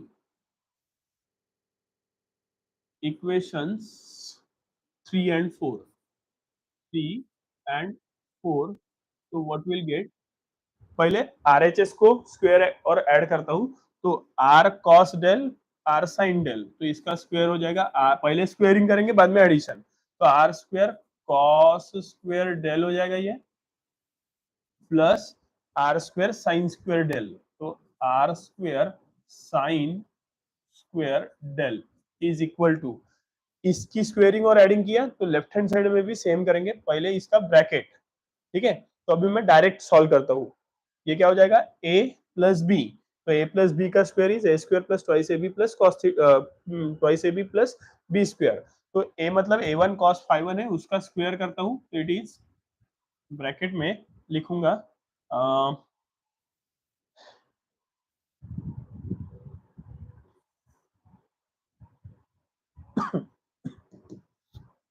चलो क्या आएगा, a1 square cos square phi1 plus 2 into a1 into a2 into cos of phi1 into cos of phi2 plus b का स्क्वायर, तो that is a2 square cos square phi2, right, plus ये squaring हो गई, अब दूसरे की squaring और ये एडिशन कर देंगे, तो इसका स्क्वायर ये भी a plus b whole square हो जाएगा, तो it is a1 square sine square phi1 plus 2 into a1 into a2 into sine phi1 into sine phi2 plus a2 square sine square phi2, ठीक है, वैसे ही लिखा जिस तरीके से हमने जरूरत है, तो कॉमन निकालना इजी हो जाएगा, जैसे कि पहले और चौथे टर्म में a1 स्क्वायर कॉमन, दूसरे और पांचवें टर्म में ट्वाइस a1 a2 कॉमन, और तीसरे और आखिरी के छठवें टर्म में a2 स्क्वायर कॉमन, तो और यहाँ से ये r स्क्वायर कॉमन निकल जाएगा, ब्रैकेट में बचेगा cos square delta cos square del plus sine square del, और cos square theta plus sine square theta अगर 1 है तो cos square del plus sine square del ये भी 1 हो जाएगा, तो लेफ्ट हैंड साइड में बचा क्या, r square will be equal to, इधर से कॉमन टर्म निकाल लेते हैं, तो a1 स्क्वायर कॉमन निकल गया, तो ब्रैकेट में क्या बचेगा, cos square phi1 plus sine square phi1 again it is 1, तो it is 1 plus twice a1 a2 ये कॉमन निकाल दिया, तो ब्रैकेट में क्या बचा, cos phi1 cos phi2 cos of phi1 into cos of phi2 plus sin of phi1 into sin of phi2 bracket close, plus a2 square ये common निकल गया, वापस से cos square phi2 plus sin square phi2 is 1, तो into bracket is 1,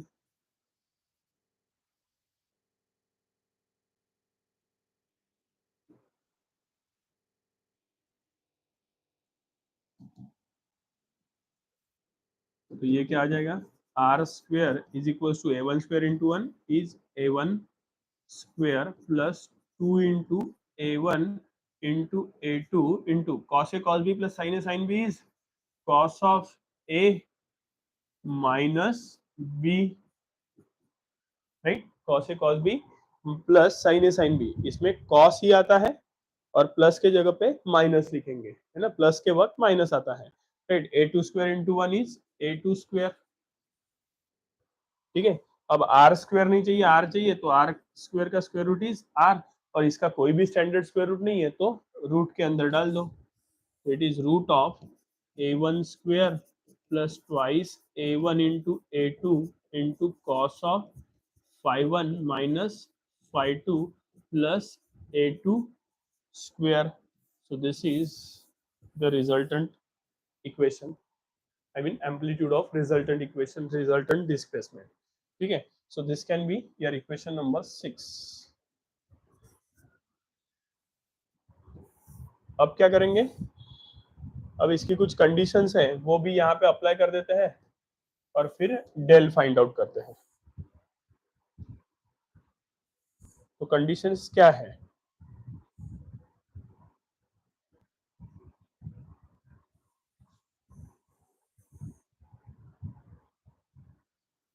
चलो पहले five one minus five two if it is equal to zero, ये equal to zero मतलब दोनों सिग्नल सेम फेज में रहेंगे, है ना?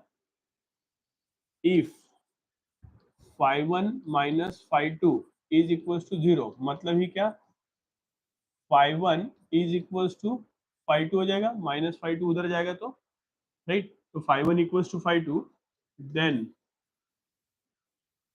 व्हाट विल गेट, ये वैल्यू यहाँ पे पुट अप कर देंगे, तो r is equal to root of a one square plus two into a one into a two cos of zero, cos zero is one, तो into one plus a two square, right. तो ये equation क्या हो गया, root of a one square plus twice a one a two plus a two square, and this is a standard square root of, I mean square of a one plus a two whole square हो गया, right. और root of a one plus a two whole square is nothing but a one plus a two, तो r की value आ गई a one plus a to.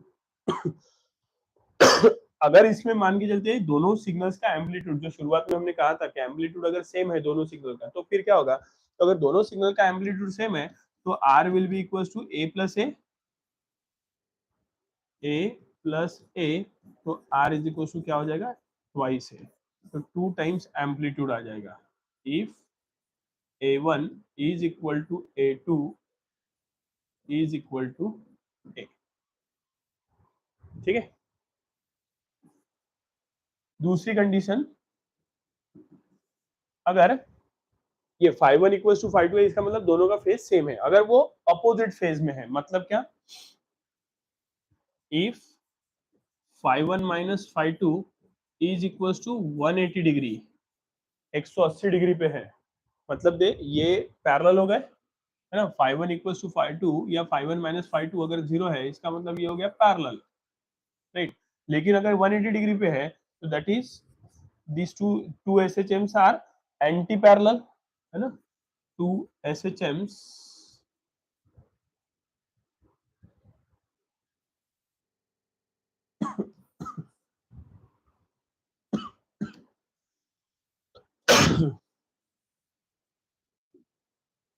Two S H Ms are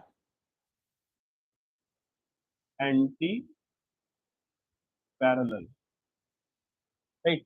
और anti parallel मतलब 180 degree रहेगा, तो therefore are की value क्या हो जाएगी, रूट ऑफ ये a one square as it is plus twice a one into a two cos of 180 degree, cos zero is one, cos 90 zero, cos 180 is minus one, तो ये हो जाएगा minus one plus a two square. अब ये minus one other इधर multiply हो जाएगा, तो minus twice a one a two plus a two square plus a one square, और ये भी स्टैंडर्ड वैल्यू है, root of a one plus a sorry a one minus a two की के होल स्क्वायर की, तो आर इज इक्वल टू हमें मिल जाएगा a one minus a two, right. R की वैल्यू हो जाएगी a one minus a to.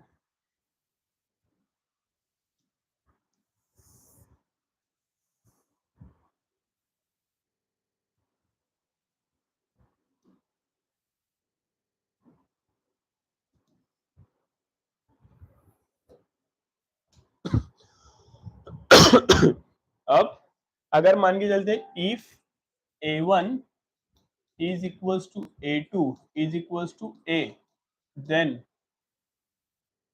फिर क्या होगा, a one minus a two, ये अगर इन दोनों की जगह पे ए रख दिया तो आर इज इक्वल टू क्या आ जाएगा, जीरो। मतलब अगर दोनों एस एच एम्स का एम्पलीट्यूड सेम है तो उसका रिजल्टेंट एम्पलीट्यूड क्या हो जाएगा, ऐसे केस में 180 डिग्री आउट ऑफ फेज में it is equal to zero, right. और थर्ड कंडीशन भी अप्लाई कर ही देते हैं, if five one minus five two if it is equal to 90 degree, मतलब दोनों सिग्नल्स एक दूसरे के साथ सुपर इम्पोज हो रहे हैं परपेंडिकुलरली, राइट।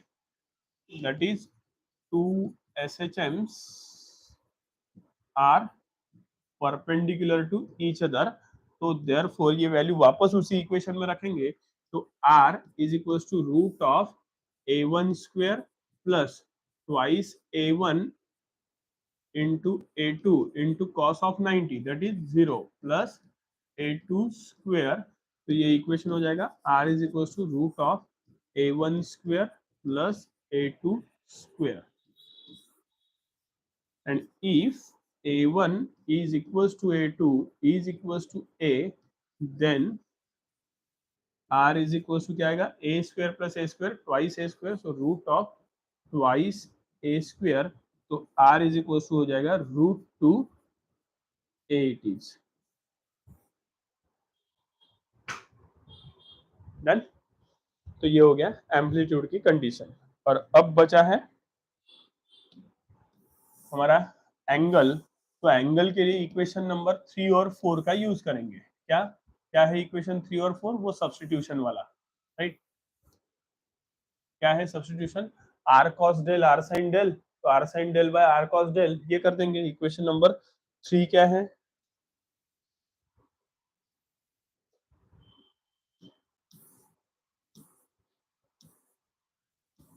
ये साइन डेल वाला 4th है, साइन कॉस वाला 3 है, तो 4/3 कर देंगे।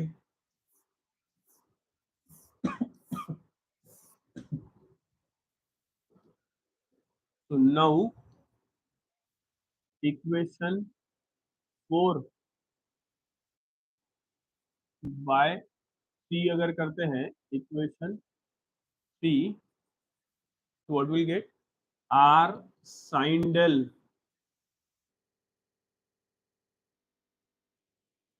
ये साइन बाय कॉस इसलिए कर रहे हैं क्योंकि टैन में कन्वर्जन हो जाएगा, इक्वेशन इजी हो जाएगा।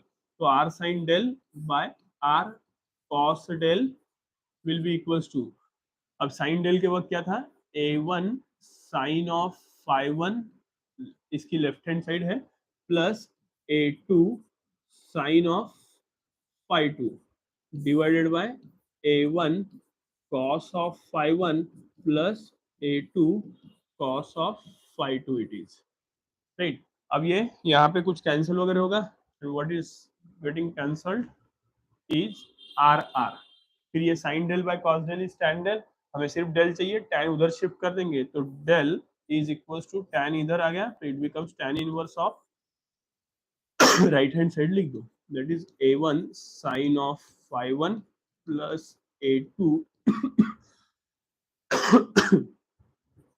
Sign of phi 2 divided by a1 cos of phi 1 plus a2 cos of phi 2, this is del।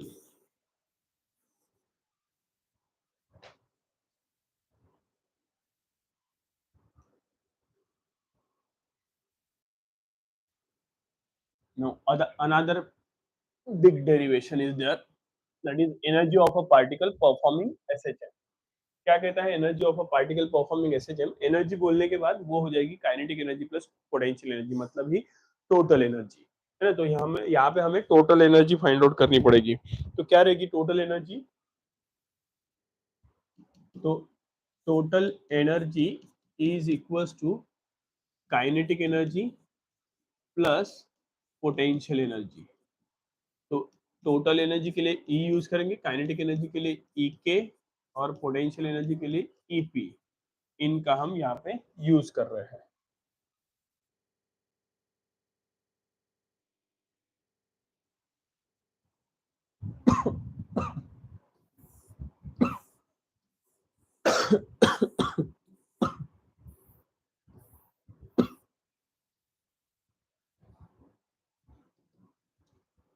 ठीक है, तो इसको इक्वेशन नंबर 1 कह दिया। पहले ई के फाइंड आउट करते, तो ई के नाउ ई के is equal to kinetic energy, मतलब it becomes half M we square, और v की वैल्यू क्या होती है? v is equal to plus minus omega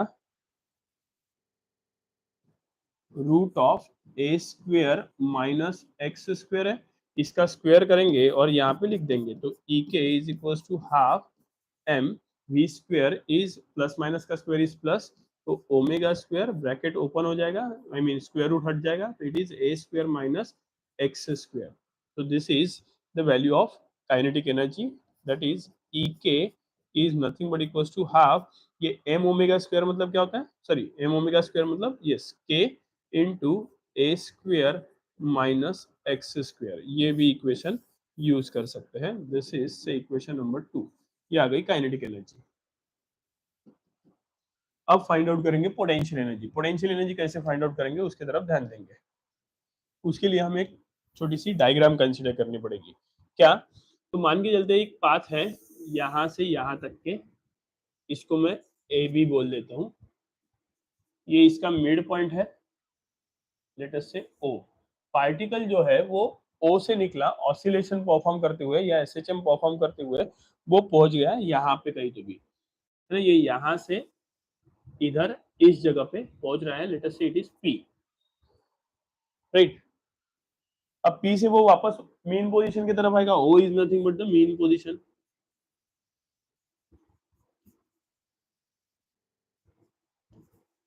right.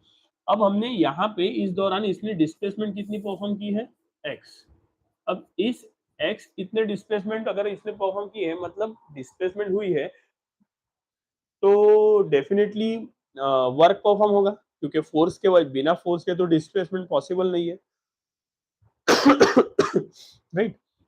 तो x के लिए हमें वर्क डन फाइंड आउट करना पड़ेगा. तो वो वर्क डन फाइंड आउट करने के लिए हम इनिशियली क्या करेंगे कि यहाँ से p से पार्टिकल को और अज्यूम करेंगे कि उसकी डिस्प्लेसमेंट हो रही है करके, and it has been displaced from p to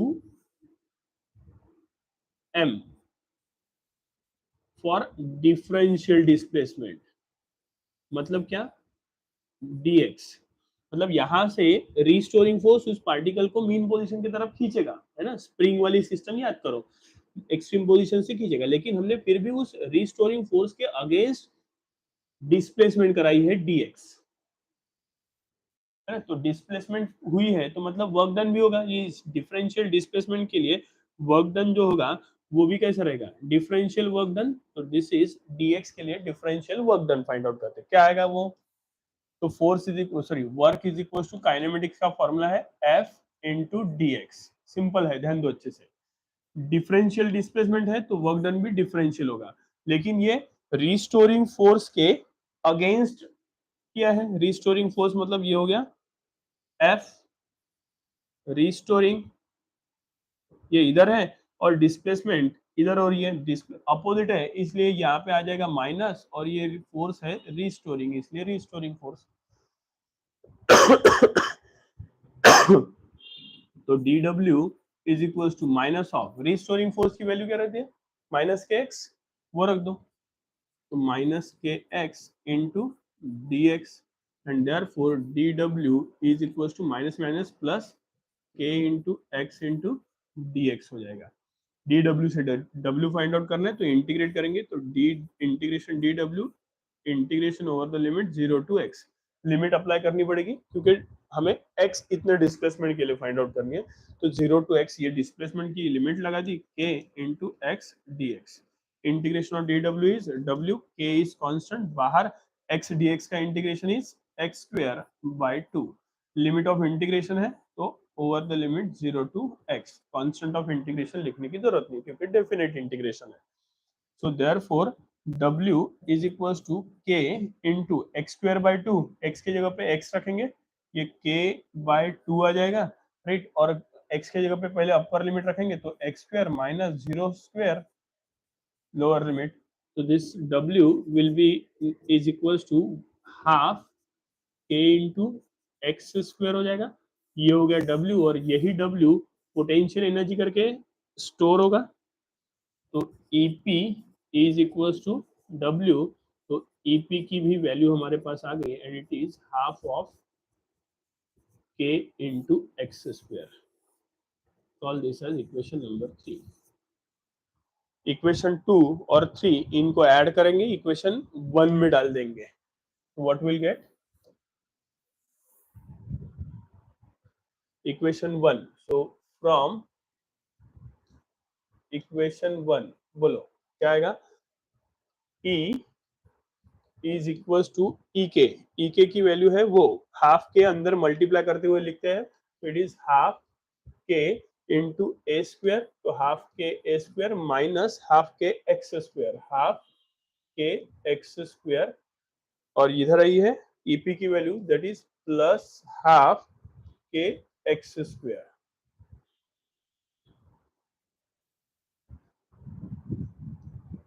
ये minus half k x square plus half k x square cancel, तो टोटल एनर्जी ई इसकी वैल्यू आ गई हाफ के ए स्क्वायर. यहाँ पे हमें पोटेंशियल एनर्जी और काइनेटिक एनर्जी इनका ग्राफ ड्रॉ करना होता है. तो ग्राफ ड्रॉ करने के लिए हमें कुछ कंडीशंस लगेंगी, वो कंडीशंस को हमें पुट अप करना पड़ेगा. ठीक है. तो अभी हमारे पास काइनेटिक एनर्जी का इक्वेशन है, पोटेंशियल एनर्जी का इक्वेशन है, उसी का यूज करेंगे conditions find out, cases find out करने के लिए. राइट. लेट अस सी. सो केस 1 क्या आएगी? For mean position. Mean position के लिए डिस्प्लेसमेंट की वैल्यू क्या रहती है?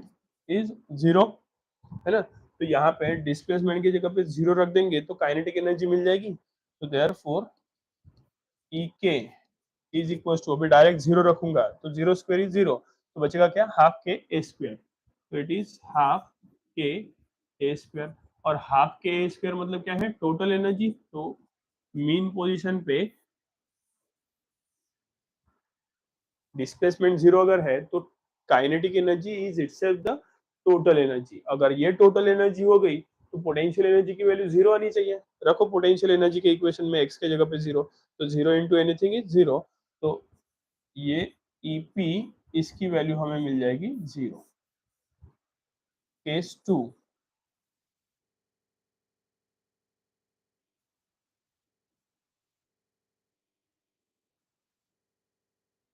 केस 2 क्या है?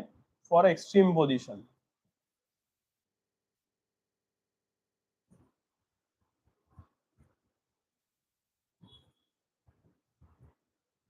एक्सट्रीम पोजीशन के लिए एक्स की वैल्यू क्या रहती है? Plus minus a. तो प्लस माइनस ए काइनेटिक एनर्जी के इक्वेशन में रखेंगे. प्लस ए का स्क्वायर भी ए स्क्वायर, माइनस ए का स्क्वायर भी ए स्क्वायर, तो ए स्क्वायर माइनस ए square zero, zero into anything zero. मतलब एक्सट्रीम पोजीशन पे काइनेटिक एनर्जी की वैल्यू हमें क्या मिलेगी? जीरो. क्योंकि एक्सट्रीम पोजीशन पे वेलोसिटी जीरो होती है ना, तो इसके वजह से ई की वैल्यू जीरो हो जाएगी. एंड ईपी की वैल्यू क्या हो जाएगी? EP is equal to, EP के जगह पे रखेंगे एक्स के जगह पे प्लस माइनस ए, तो प्लस माइनस ए का स्क्वायर इज ए स्क्वायर, तो हाफ के ए स्क्वायर हो जाएगा. इट इज हाफ के ए स्क्वायर. और ये हाफ के ए स्क्वायर मतलब ही टोटल एनर्जी है, दैट इज. तो एक्सट्रीम पोजीशन पे पोटेंशियल एनर्जी ही, sorry, potential energy is nothing but equal to total energy, तो काइनेटिक एनर्जी जीरो हो जाएगी.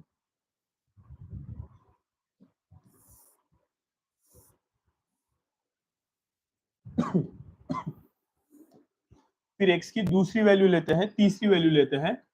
केस 3 में law of conservation of energy पे अगर आपने काइनेटिक एनर्जी और पोटेंशियल एनर्जी को इक्वेट कर दिया यहाँ पे, तो क्या आएगा आंसर? काइनेटिक ई के इज इक्वल टू ईपी. तो यहाँ से एक्स की वैल्यू आप फाइंड आउट कर सकते हैं. ई के की वैल्यू है हाफ के ए square minus half k x square will be equal to, EP की वैल्यू है half k x square. Right. तो ये minus half k x square उधर जाएगा. राइट. हाफ हाफ कैंसिल हो जाए, कर देते हैं पहले. ये half half half cancel, K cancel, तो ए square is equal to minus x square उधर जाएगा तो ट्वाइस एक्स स्क्वायर हो जाएगा. तो X square is equal to A square by two हो जाएगा. तो X is equal to plus minus root लेंगे, तो एक्स स्क्वायर का स्क्वायर रूट इज एक्स, और ए स्क्वायर का स्क्वायर रूट इज ए, और रूट टू का square root is root two. तो X is equal to plus minus A by root two आ जाएगा. तो X is equal to plus minus A by root two पे potential energy और kinetic energy find out करते हैं. तो what will get? Therefore E के is equal to, kinetic energy क्या होती है? हाफ के ए square minus x square. So half के A square minus x square, ये इसका square is A square by two, तो A square by two will be equal to क्या आएगा, 1/2, A square minus A square by two is A square by two, तो it is 1/2 half के A square by two, sorry half के A square आएगा सिर्फ, और half के A square क्योंकि 1/2 को पहले निकाल दिया, राइट, 1/2 के अंदर ले लिया, ए square by two K A square by two, right, and this is E K will be equal to half of, ये हाफ के स्क्वायर मतलब क्या है, हाफ के स्क्वायर मतलब टोटल एनर्जी, तो यहाँ पे E बाय टू मिलेगी, मतलब ही 50% of total energy is kinetic energy. अगर 50% of total energy kinetic energy हो गई तो ऑब्वियसली पोटेंशियल एनर्जी भी 50% ही रहेगी, तो डायरेक्ट ईपी की वैल्यू रख देंगे, it is E by two which is also equal to 50% of E, right. और एक और कंडीशन यहाँ पे पुट अप करेंगे, दैट इज केस, ये केस 3 हो गई, तो केस 4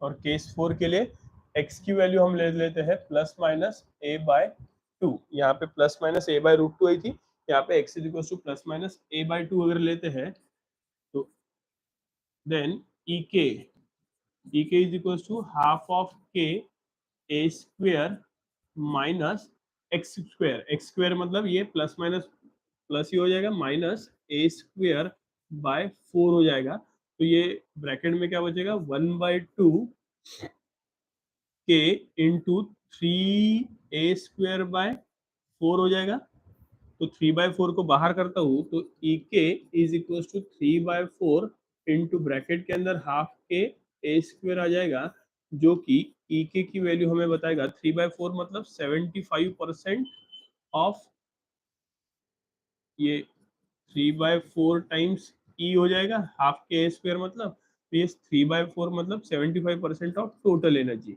अगर 75% ऑफ टोटल एनर्जी है ई के काइनेटिक एनर्जी, तो obviously potential energy is 25% of total energy, so EP की वैल्यू क्या आ जाएगी, 25% ऑफ टोटल एनर्जी। अब ये सभी वैल्यूज को उठाएंगे और डिस्प्लेसमेंट वर्सेस एम्पलीट्यूड का एनर्जी का ग्राफ ड्रॉ करेंगे।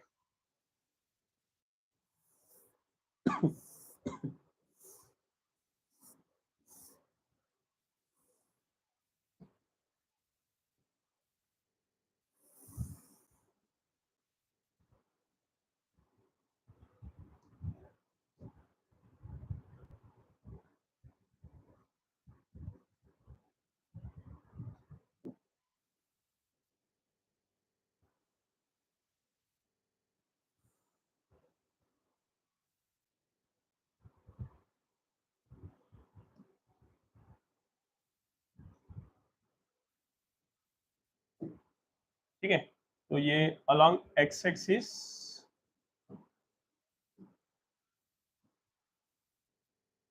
ये हो जाएगी displacement 0, right, and along y axis this is total energy और एनर्जी दैट इज E। अब E की 0 कहीं पे मिल रही है, कहीं कहीं पे 1/4 मिल रही है, कहीं पे 50%, कहीं पे 75%, कहीं पे 100%, तो इसको इक्वली डिवाइड कर देते हैं, लेट अस से this is 1/4 of E, this is 2/4 of E मतलब E by 2, ये हो जाएगी 3/4 ऑफ E, और ये हो जाएगी टोटल एनर्जी दैट इज 4/4 मतलब E।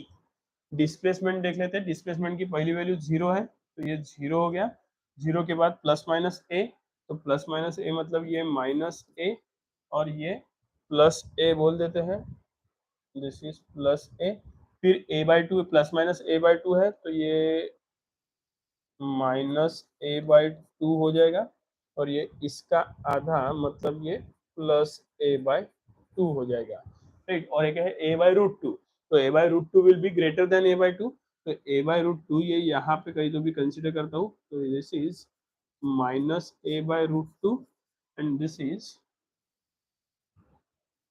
Plus a/√2। पहले काइनेटिक एनर्जी की वैल्यू ड्रॉ करते हैं, पुट अप यहाँ पे रख देते हैं।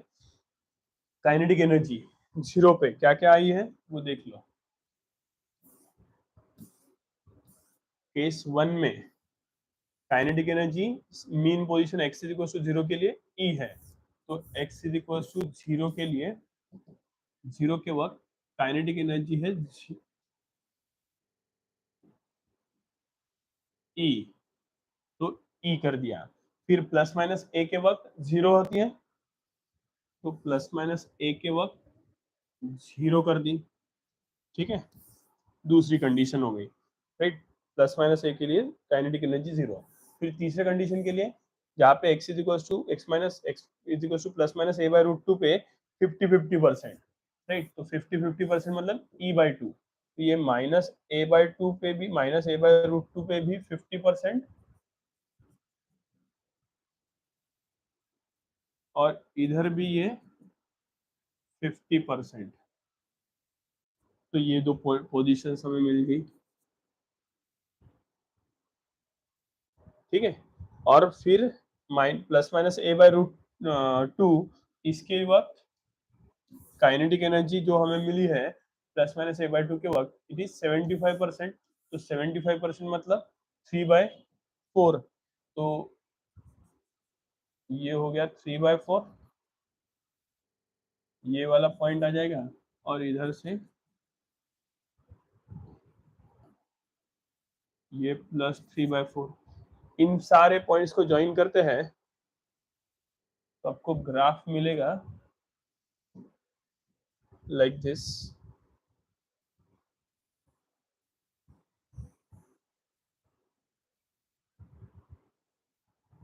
तो this is the kinetic energy curve EK,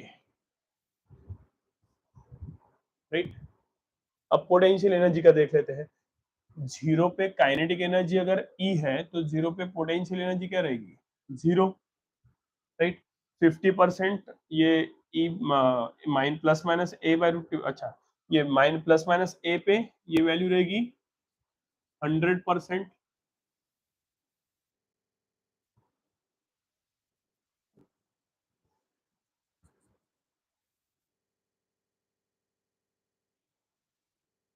तो ये 100% हो गई। और प्लस माइनस a/√2 पे ये 50%, मतलब ये वापस से सेम सर्कल पोजीशंस आएंगी, राइट। और प्लस माइनस a/2 पे ये 25%, क्योंकि सॉरी, क्योंकि ये 75% है तो ये आ जाएगी 25%। तो ये एक पोजीशन और ये एक position,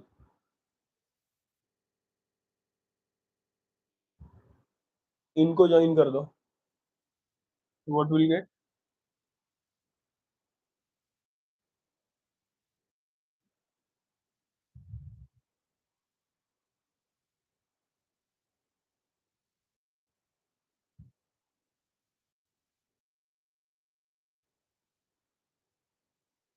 this is potential energy curve, that is EP।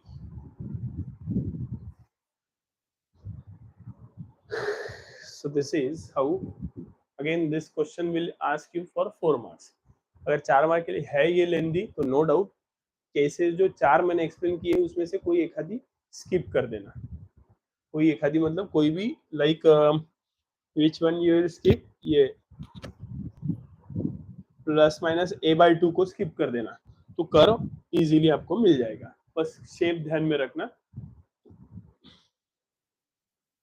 Next, simple pendulum. अब सिंपल पेंडुलम में क्या होता है,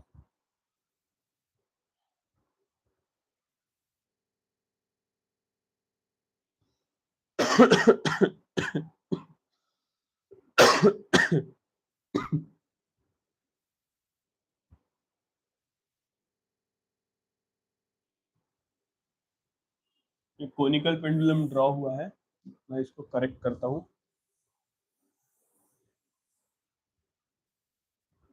ठीक है, ये हमने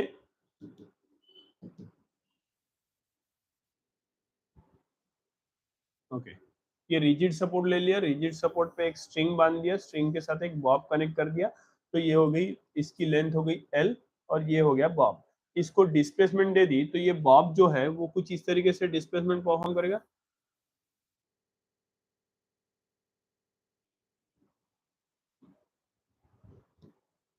ये यहाँ से इधर डिस्प्लेस होगा, यहाँ तक के वगैरह आएगा,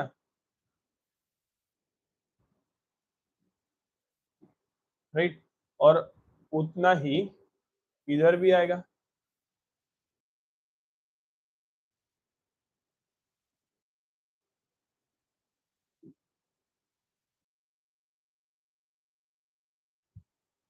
इस पोजीशन पे,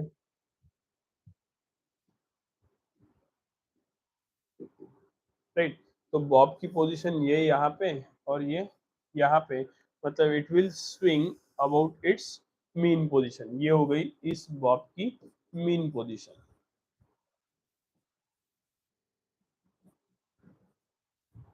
right. If it is a mean position, तो यहाँ पे हमें कौन से फोर्सेस एक्ट करेंगे? तो सबसे पहला फोर्स यहाँ पे जो एक्ट करेगा, that is nothing but the gravitational force which will be directed vertically downward, so this is Fg which is equals to mg। और ये स्ट्रिंग के ऊपर भी एक टेंशन फोर्स रहेगा, and it is T dash, इसको मैं टी डैश से डिनोट करता हूँ, राइट। अब क्या हमें तो टाइम पीरियड फाइंड आउट करना है, T is equal to time period of oscillation of this pendulum, that is T is equal to 2 pi by omega, ये होता है, राइट। तो मतलब हमें ओमेगा की वैल्यू यहाँ पे फाइंड आउट करनी है बस। और ओमेगा मतलब क्या होता है? रूट ऑफ के बाय, मतलब A by X, acceleration per unit displacement, right. तो T is equal to 2 pi upon root of A by x, ये हमें फाइंड आउट करना है, call this as equation number 1, right. मतलब ए बाय एक्स हम find out करेंगे, तो उसके लिए ये एफ जी को हमें रिजॉल्व करना पड़ेगा। एफ जी को अगर हम रिजॉल्व करते हैं, तो यहाँ से इसको थोड़ा सा मैं एक्सटेंड करता हूँ, तो यहाँ से परपेंड, ये एंगल हो गया, सेमी वर्टिकल एंगल कहते हैं इसको, दैट इज थीटा। तो यहाँ से परपेंडिकुलर हमारा जाएगा इधर, और एक परपेंडिकुलर आएगा इधर, दोनों को अगर हमने ज्वाइन कर दिया, तो what will gate,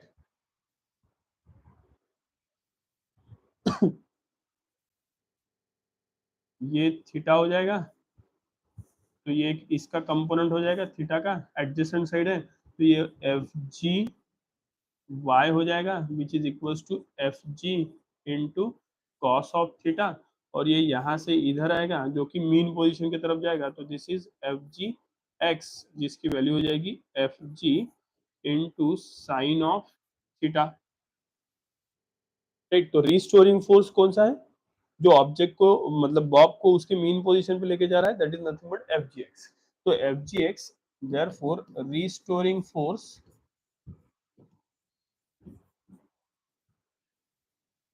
F G X is equal to F G sine of theta, मतलब ही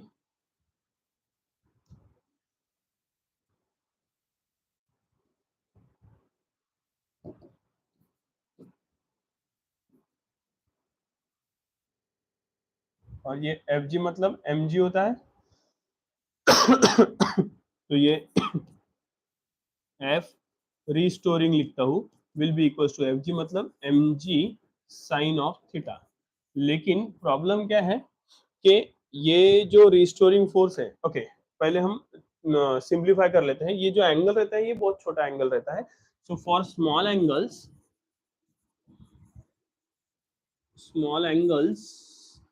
angle like that is theta, if it is less than 10 degree, 10 degree के लिए sine of theta in degree is equals to theta in radian, is approximately equals to theta in radian होता है,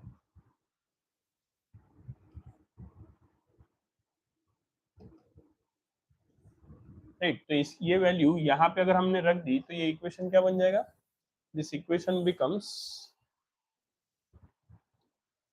F restoring is equals to minus, sorry, mg into theta हो जाएगा, right, m जी into theta. अब यहाँ पे अगर हमने theta find out कर ली यहाँ पे, तो ये क्या हो गई, this is nothing but it's displacement.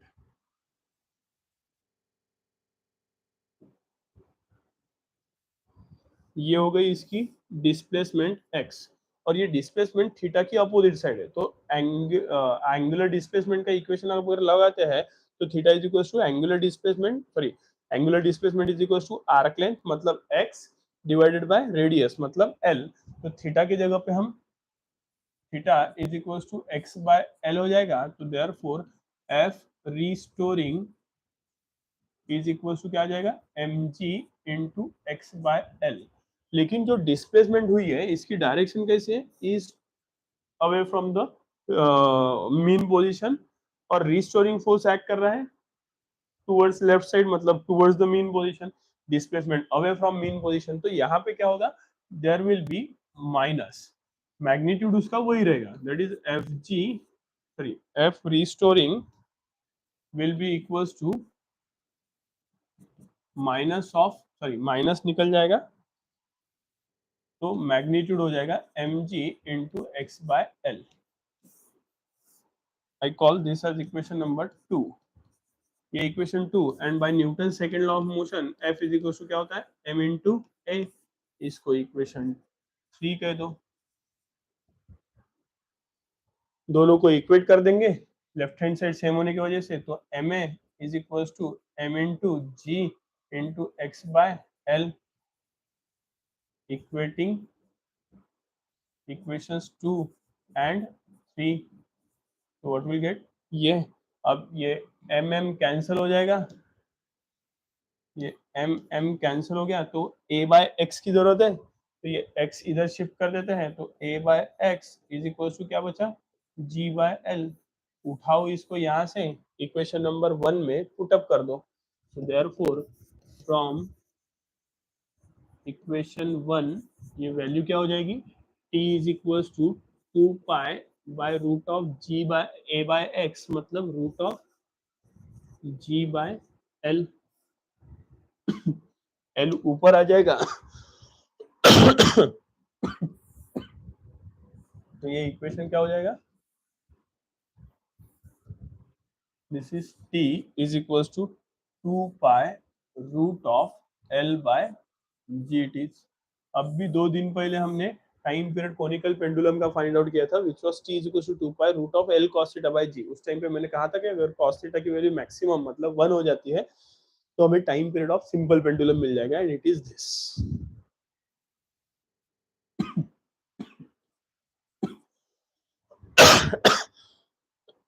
इसकी फ्रीक्वेंसी अगर फाइंड आउट करनी है, अच्छा यहाँ से क्या समझ में आ रहा है, पहला point that is t is directly proportional to root of L, right.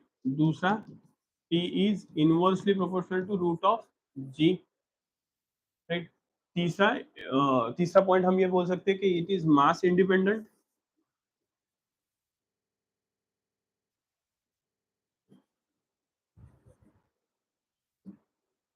And fourth point ये बोल सकते हैं कि it is displacement independent.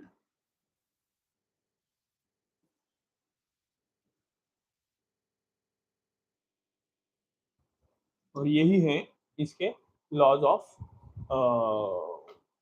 Time period of the simple pendulum, laws of simple pendulum it is, ठीक है। और इसे यहाँ से इसका रेसिप्रोकल ले लेंगे तो फ्रीक्वेंसी आ जाएगी, that is 1/2 pi root of G by L, and frequency of oscillation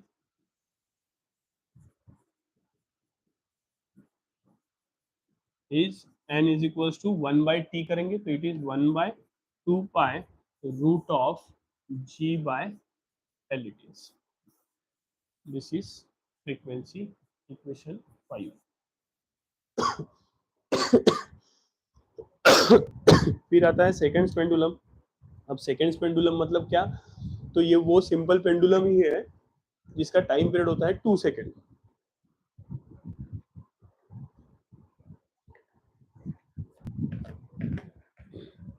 इसको लिखते समय ही ऐसे ध्यान में रखो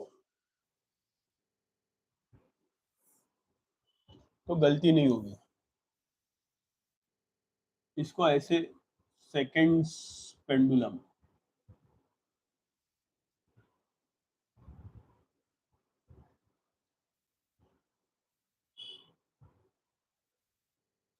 मतलब ये 2 दिखेगा तो इस हिसाब से t is equal to 2 second, ये इसका टाइम पीरियड रहता है सेकेंड्स पेंडुलम का।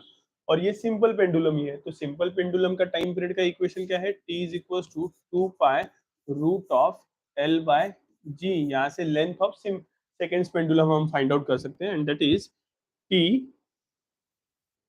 t के जगह पे 2 रख दो, तो 2 इज इक्वल टू 2 पाई, क्योंकि ये t की वैल्यू 2 सेकेंड है, तो 2 pi root of l by G हो जाएगा।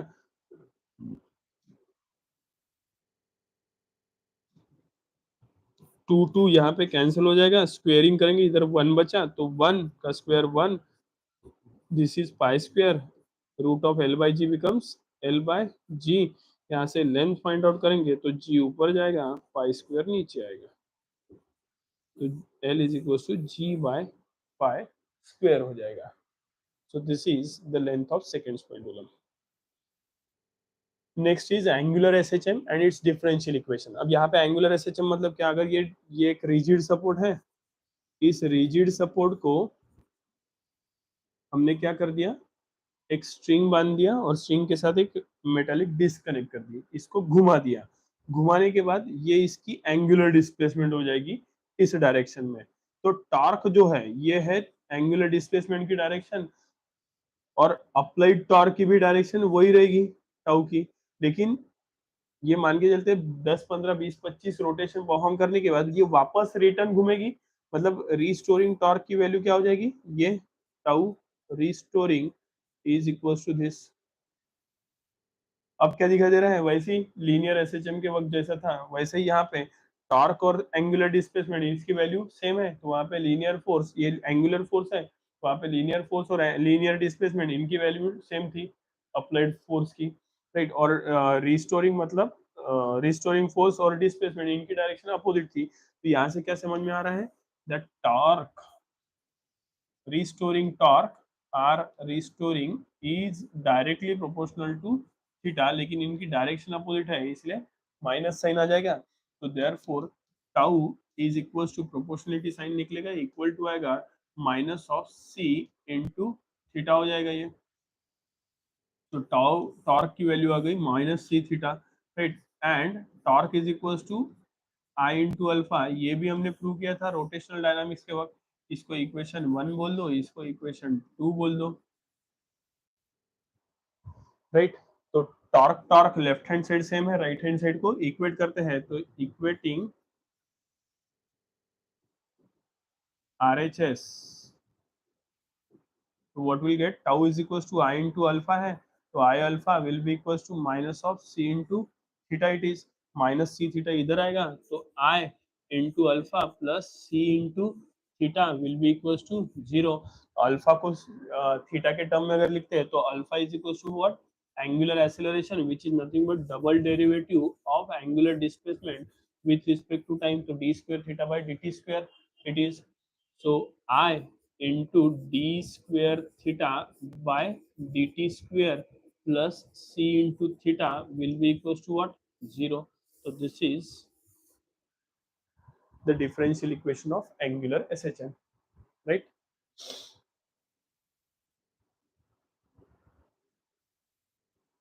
नेक्स्ट ये है, यहाँ पे भी हमें क्या फाइंड आउट करना है, टाइम पीरियड फाइंड आउट करना है। t is equals to basic formula is same, that is omega, मतलब ही t is equals to 2 pi by root of, linear SHM के वक्त क्या आया था, एक्सीलरेशन पर यूनिट डिस्प्लेसमेंट, मतलब linear acceleration per unit linear displacement, यहाँ पे क्या आएगा, angular acceleration per unit angular displacement रहेगा, राइट।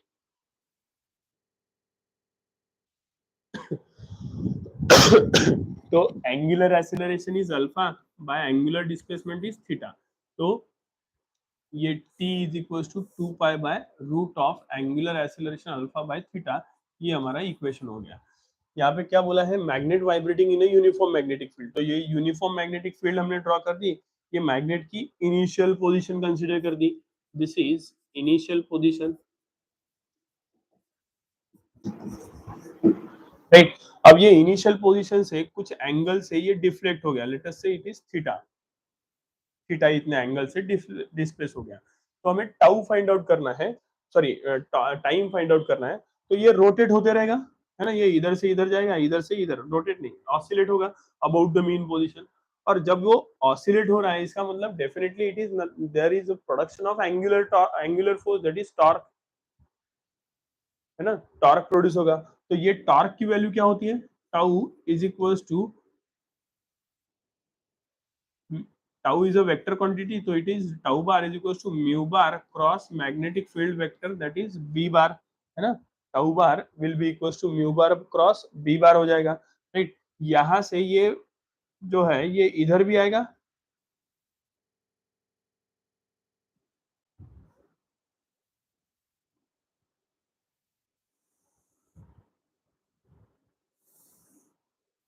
तो ये जो है this is nothing but one complete oscillation, इधर से इधर, इधर से इधर, या यहाँ से इधर, इधर से इधर और इधर से इधर, तो एक वन कंप्लीट ऑसिलेशन। इसको कंप्लीट करने के लिए कितना समय लग रहा है वो हमें फाइंड आउट करना है।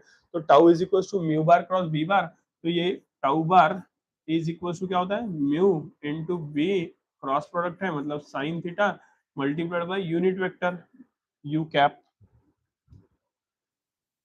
It is. तो टाउ बार का वैल्यू ये हो गई, तो magnitude of tau bar that is mod of tau bar is equals to tau which is equals to mu into B into sine of theta, direction हटा दिया, तो tau is equals to mu B sine theta आ गए। वापस से ये angle जो है ये बहुत छोटा रहेगा, so for small angles this sine of theta in degree is equals to theta in radian is approximately theta in radian।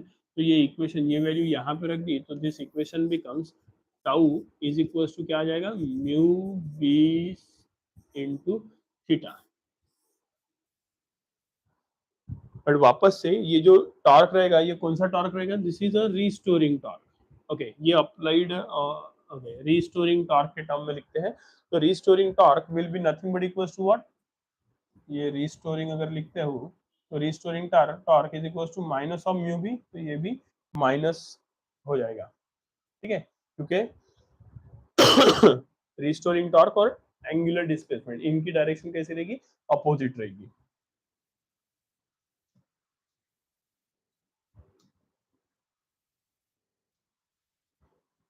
ठीक है, इसको एज इट इज रख दिया, यहाँ पे मैंने माइनस साइन अप्लाई कर दिया, राइट। और एक टॉर्क का इक्वेशन जो अभी हमने देखा था, जो क्या कहते हैं इसको, इक्वेशन 2 कह देता हूँ, रोटेशनल डायनामिक्स में देखा था। तो but tau is equals to I into alpha, right, इसको इक्वेशन 3 कह दो। तो इक्वेशन 2 और 3 ये इनके लेफ्ट हैंड साइड सेम है, राइट हैंड साइड को इक्वेट कर दो, तो equating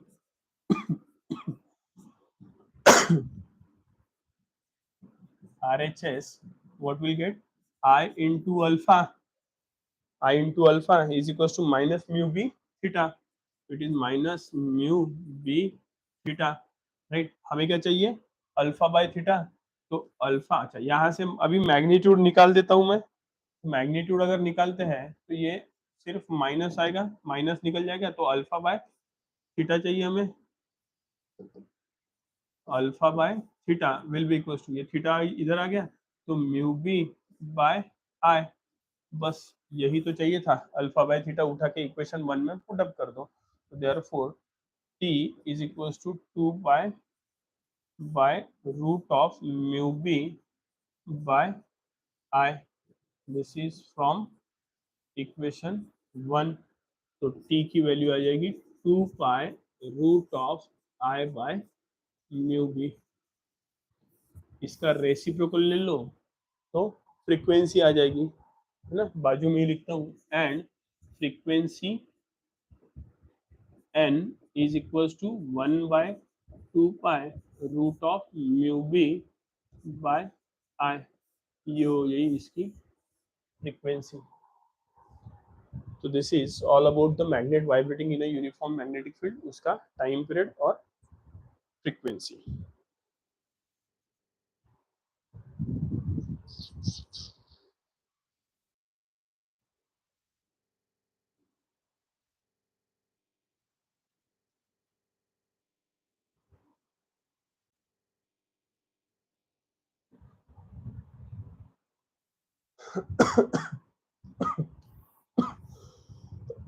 the next is damped oscillation.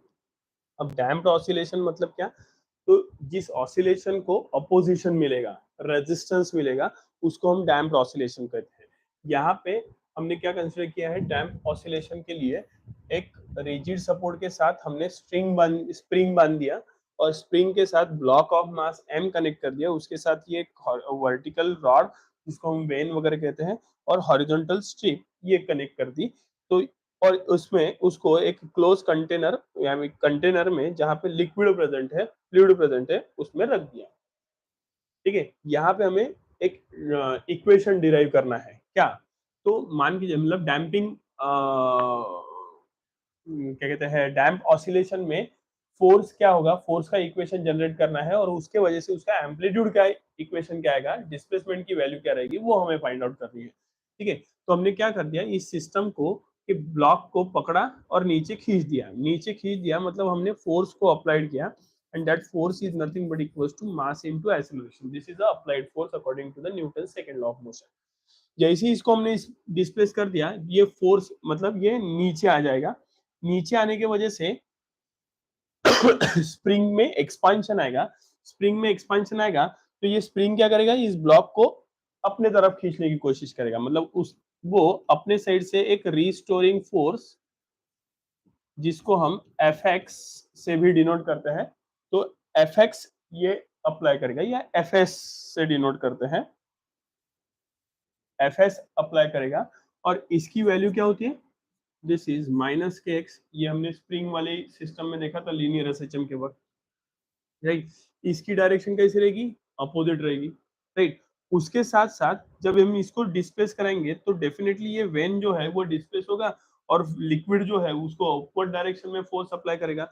और ये जो लिक्विड इस वेन को फोर्स अप्लाई करेगा, दैट फोर्स, ये तो स्प्रिंग फोर्स हो गया, राइट? इसलिए एफएस से डिनोट कर दिया। और ये लिक्विड उस ये वेन को ऊपर के साइड डिस्प्लेस कराएगा विथ वेलोसिटी v। तो यहाँ पे एक डैम्पिंग, इसको हम कहते हैं अपोजिशन देने वाला फोर्स, मतलब डैम्पिंग फोर्स। तो ये इसकी भी डायरेक्शन अपोजिट रहेगी, and this damping force is denoted by F D, which is equals to, ये डायरेक्टली प्रोपोर्शनल रहता है वेलोसिटी के साथ, राइट? ओके, मैं इधर लिखता हूँ, it is directly proportional to velocity, लेकिन डैम्पिंग फोर्स इधर, वेलोसिटी अपोजिट डायरेक्शन में है ना। ये इसको हमने नीचे डिस्प्लेस किया तो एक्सीलरेशन की डायरेक्शन नीचे, तो डिस्प्लेसमेंट भी नीचे और वेलोसिटी भी नीचे। वेलोसिटी की डायरेक्शन नीचे पर डैम्पिंग फोर्स ऊपर के डायरेक्शन में, ये लिक्विड फ्लूइड जो है वो वेन के ऊपर अप्लाई करेगा, तो ये डायरेक्शन अपोजिट है, इसलिए माइनस, और इसको सिंप्लीफाई अगर करते हैं तो इक्वल टू माइनस बी भी हो जाएगा, राइट? अब ये यहाँ पे दो फोर्सेस ऊपर जा रहे हैं, एक फोर्स अप्लाइड फोर्स ये नीचे जा रहा है, तो फ्रॉम द डायग्राम इक्वेशन क्या बनेगा, therefore from the diagram the equation becomes F will be equal to, can you say it is, ये दोनों की डायरेक्शन अपोजिट है, तो ये एफ के माइनस माइनस आएगा, माइनस माइनस शिफ्ट कर देंगे तो it becomes F S plus F D, या F D plus F S, right? इनकी वैल्यूज रख देते हैं, तो एफ इज इक्वल टू क्या आएगा, एफ एस की वैल्यू क्या है, माइनस के एक्स, और एफ डी की वैल्यू है माइनस बी वी, तो minus B V, right? And therefore, और ये एफ के जगह पे भी उसकी वैल्यू रख देते हैं, दैट इज एम ए, तो एम ए हो जाएगा, राइट? अब ये दोनों इधर शिफ्ट कर देंगे तो ये इक्वेशन हो जाएगा M A minus B into V becomes plus B V, और ये minus K X becomes plus K X, और राइट हैंड साइड में बचेगा जीरो। डिस्प्लेसमेंट के टर्म में अगर रिप्रेजेंट करते हैं तो ये m इंटू डिफरेंशियल इक्वेशन तैयार होगा, and that a is nothing but equals to what, d square x by dt square plus velocity in terms of displacement is b into dx by dt plus k into x will be equals to zero. This is your differential equation. और इस differential equation का कि displacement x अगर find out करते हैं तो ये x की वैल्यू हो जाएगी a into e to the power minus bt by twice m into cosine of omega t plus phi, where where this a into e to the power minus bt by twice m represents the amplitude of the signal. Signal कैसा है, cosine, उसका amplitude is ये। और अगर ये E to the, ये maximum amplitude कब रहेगा, ये जब जो एक्सपोनेंशियल वाली टर्म है E to the power minus B T by twice M, ये जब मैक्सिमम रहेगी and that to be equals to 1, ये जब 1 रहेगी तब एम्पलीट्यूड डिस्प्लेसमेंट मैक्सिमम रहेगी एंड दैट इज ए। इसके साथ साथ cosine of omega T plus five, इसकी भी वैल्यू कैसी रहेगी, 1 रहेगी, राइट। ये हो गया इसका डिफरेंशियल इक्वेशन का solution, that is x is equals to a into e to the power minus bt by twice m cos of omega t plus phi। यहाँ पे ओमेगा की वैल्यू अगर हम फाइंड आउट करते हैं तो ये फाइंड आउट नहीं करना, मतलब फाइंड आउट करने की आवश्यकता नहीं है, you try to keep this in mind where this omega is and omega is angular frequency जिसकी वैल्यू होती है omega is equal to root of के by M minus B by twice M whole square, right. Omega is equal to K by M minus B by twice M whole square. और यहां से इसको, इस system को, ये भी oscillation ही perform करेगा। अब ये अगर ऑसिलेशन परफॉर्म करेगा तो ये यहां से निकला, यहाँ नीचे जाएगा, ऊपर जाएगा और वापस अपने मीन पोजीशन पे आएगा, है ना। ये इसकी, इस ब्लॉक की, दिस इज, ये इसकी मीन पोजीशन है बरा,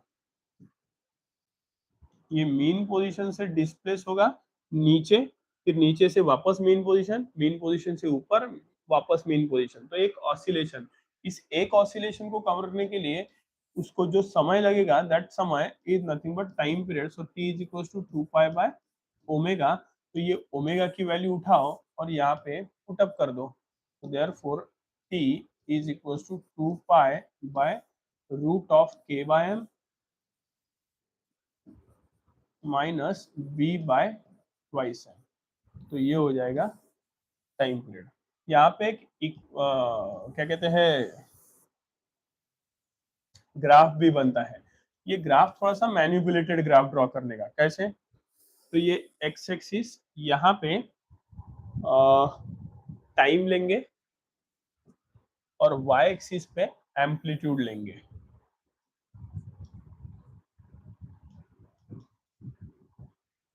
मतलब डिस्प्लेसमेंट, राइट।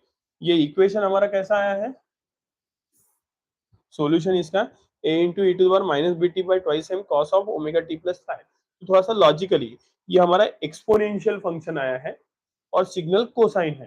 तो सबसे पहले क्या करना, कोसाइन सिग्नल वैसे तो हमें पहले ड्रॉ करना पड़ता है, पर पहले क्या करना है, एक्सपोनेंशियल फंक्शन ड्रॉ कर देना। और ये प्लस माइनस दोनों ऊपर नीचे, क्योंकि cos of omega T plus minus five, इसकी वैल्यू प्लस माइनस 1 आएगी, तो ये प्लस माइनस रहेगा, इसलिए दोनों तरफ पहले एक्सपोनेंशियल फंक्शन ड्रॉ करके रख दो। And it is like this, ये मैक्सिमम, ये प्लस ए ध्यान में रखो, ये माइनस ए बोल दो इसको, ये 0 हो गया। तो ये यहां से अगर स्टार्ट होता है तो it will be like this, और वो यहां से अगर स्टार्ट होता है तो ये कुछ इस तरीके से रहेगा। तो ये हो गया एक्सपोनेंशियल फंक्शन, ई वाली term, E to the power minus B T by twice M. और उसके साथ साथ कोसाइन सिग्नल आया था, तो कोसाइन सिग्नल ड्रॉ करके रख दो अंदर।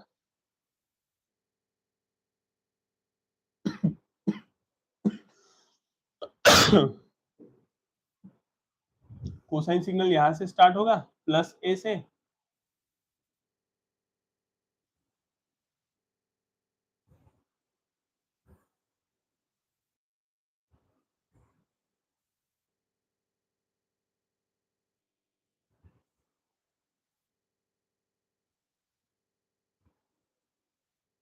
तो ये सिग्नल जो है कुछ इस तरीके से जाएगा।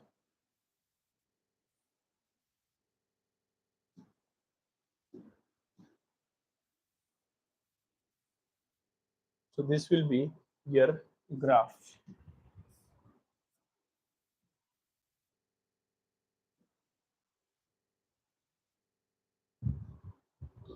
तो ये हो गई e to the power minus B T by twice M वाली टर्म का इक्वेशन, और ये हो गया cosine of omega T plus five वाली टर्म का graph, right. So this is what all about your oscillation, है ना. आई होप आप लोगों को समझ में आ रहा है. कोई भी डाउट आता है तो पूछ लिया करो, मैसेज ड्रॉप करो, right. I will definitely try to give you the reply. ठीक है, चलो, थैंक यू. कल मोस्ट प्रोबेबली हमारा क्लास 8 या 9 बजे ही हम लेंगे लाइव क्लास, और कल हम रिवाइज करेंगे सुपरपोजिशन ऑफ वेव्स. ठीक है. So timing I will put it in the story as well as in the status. ठीक है, चलो, थैंक यू, गुड नाइट.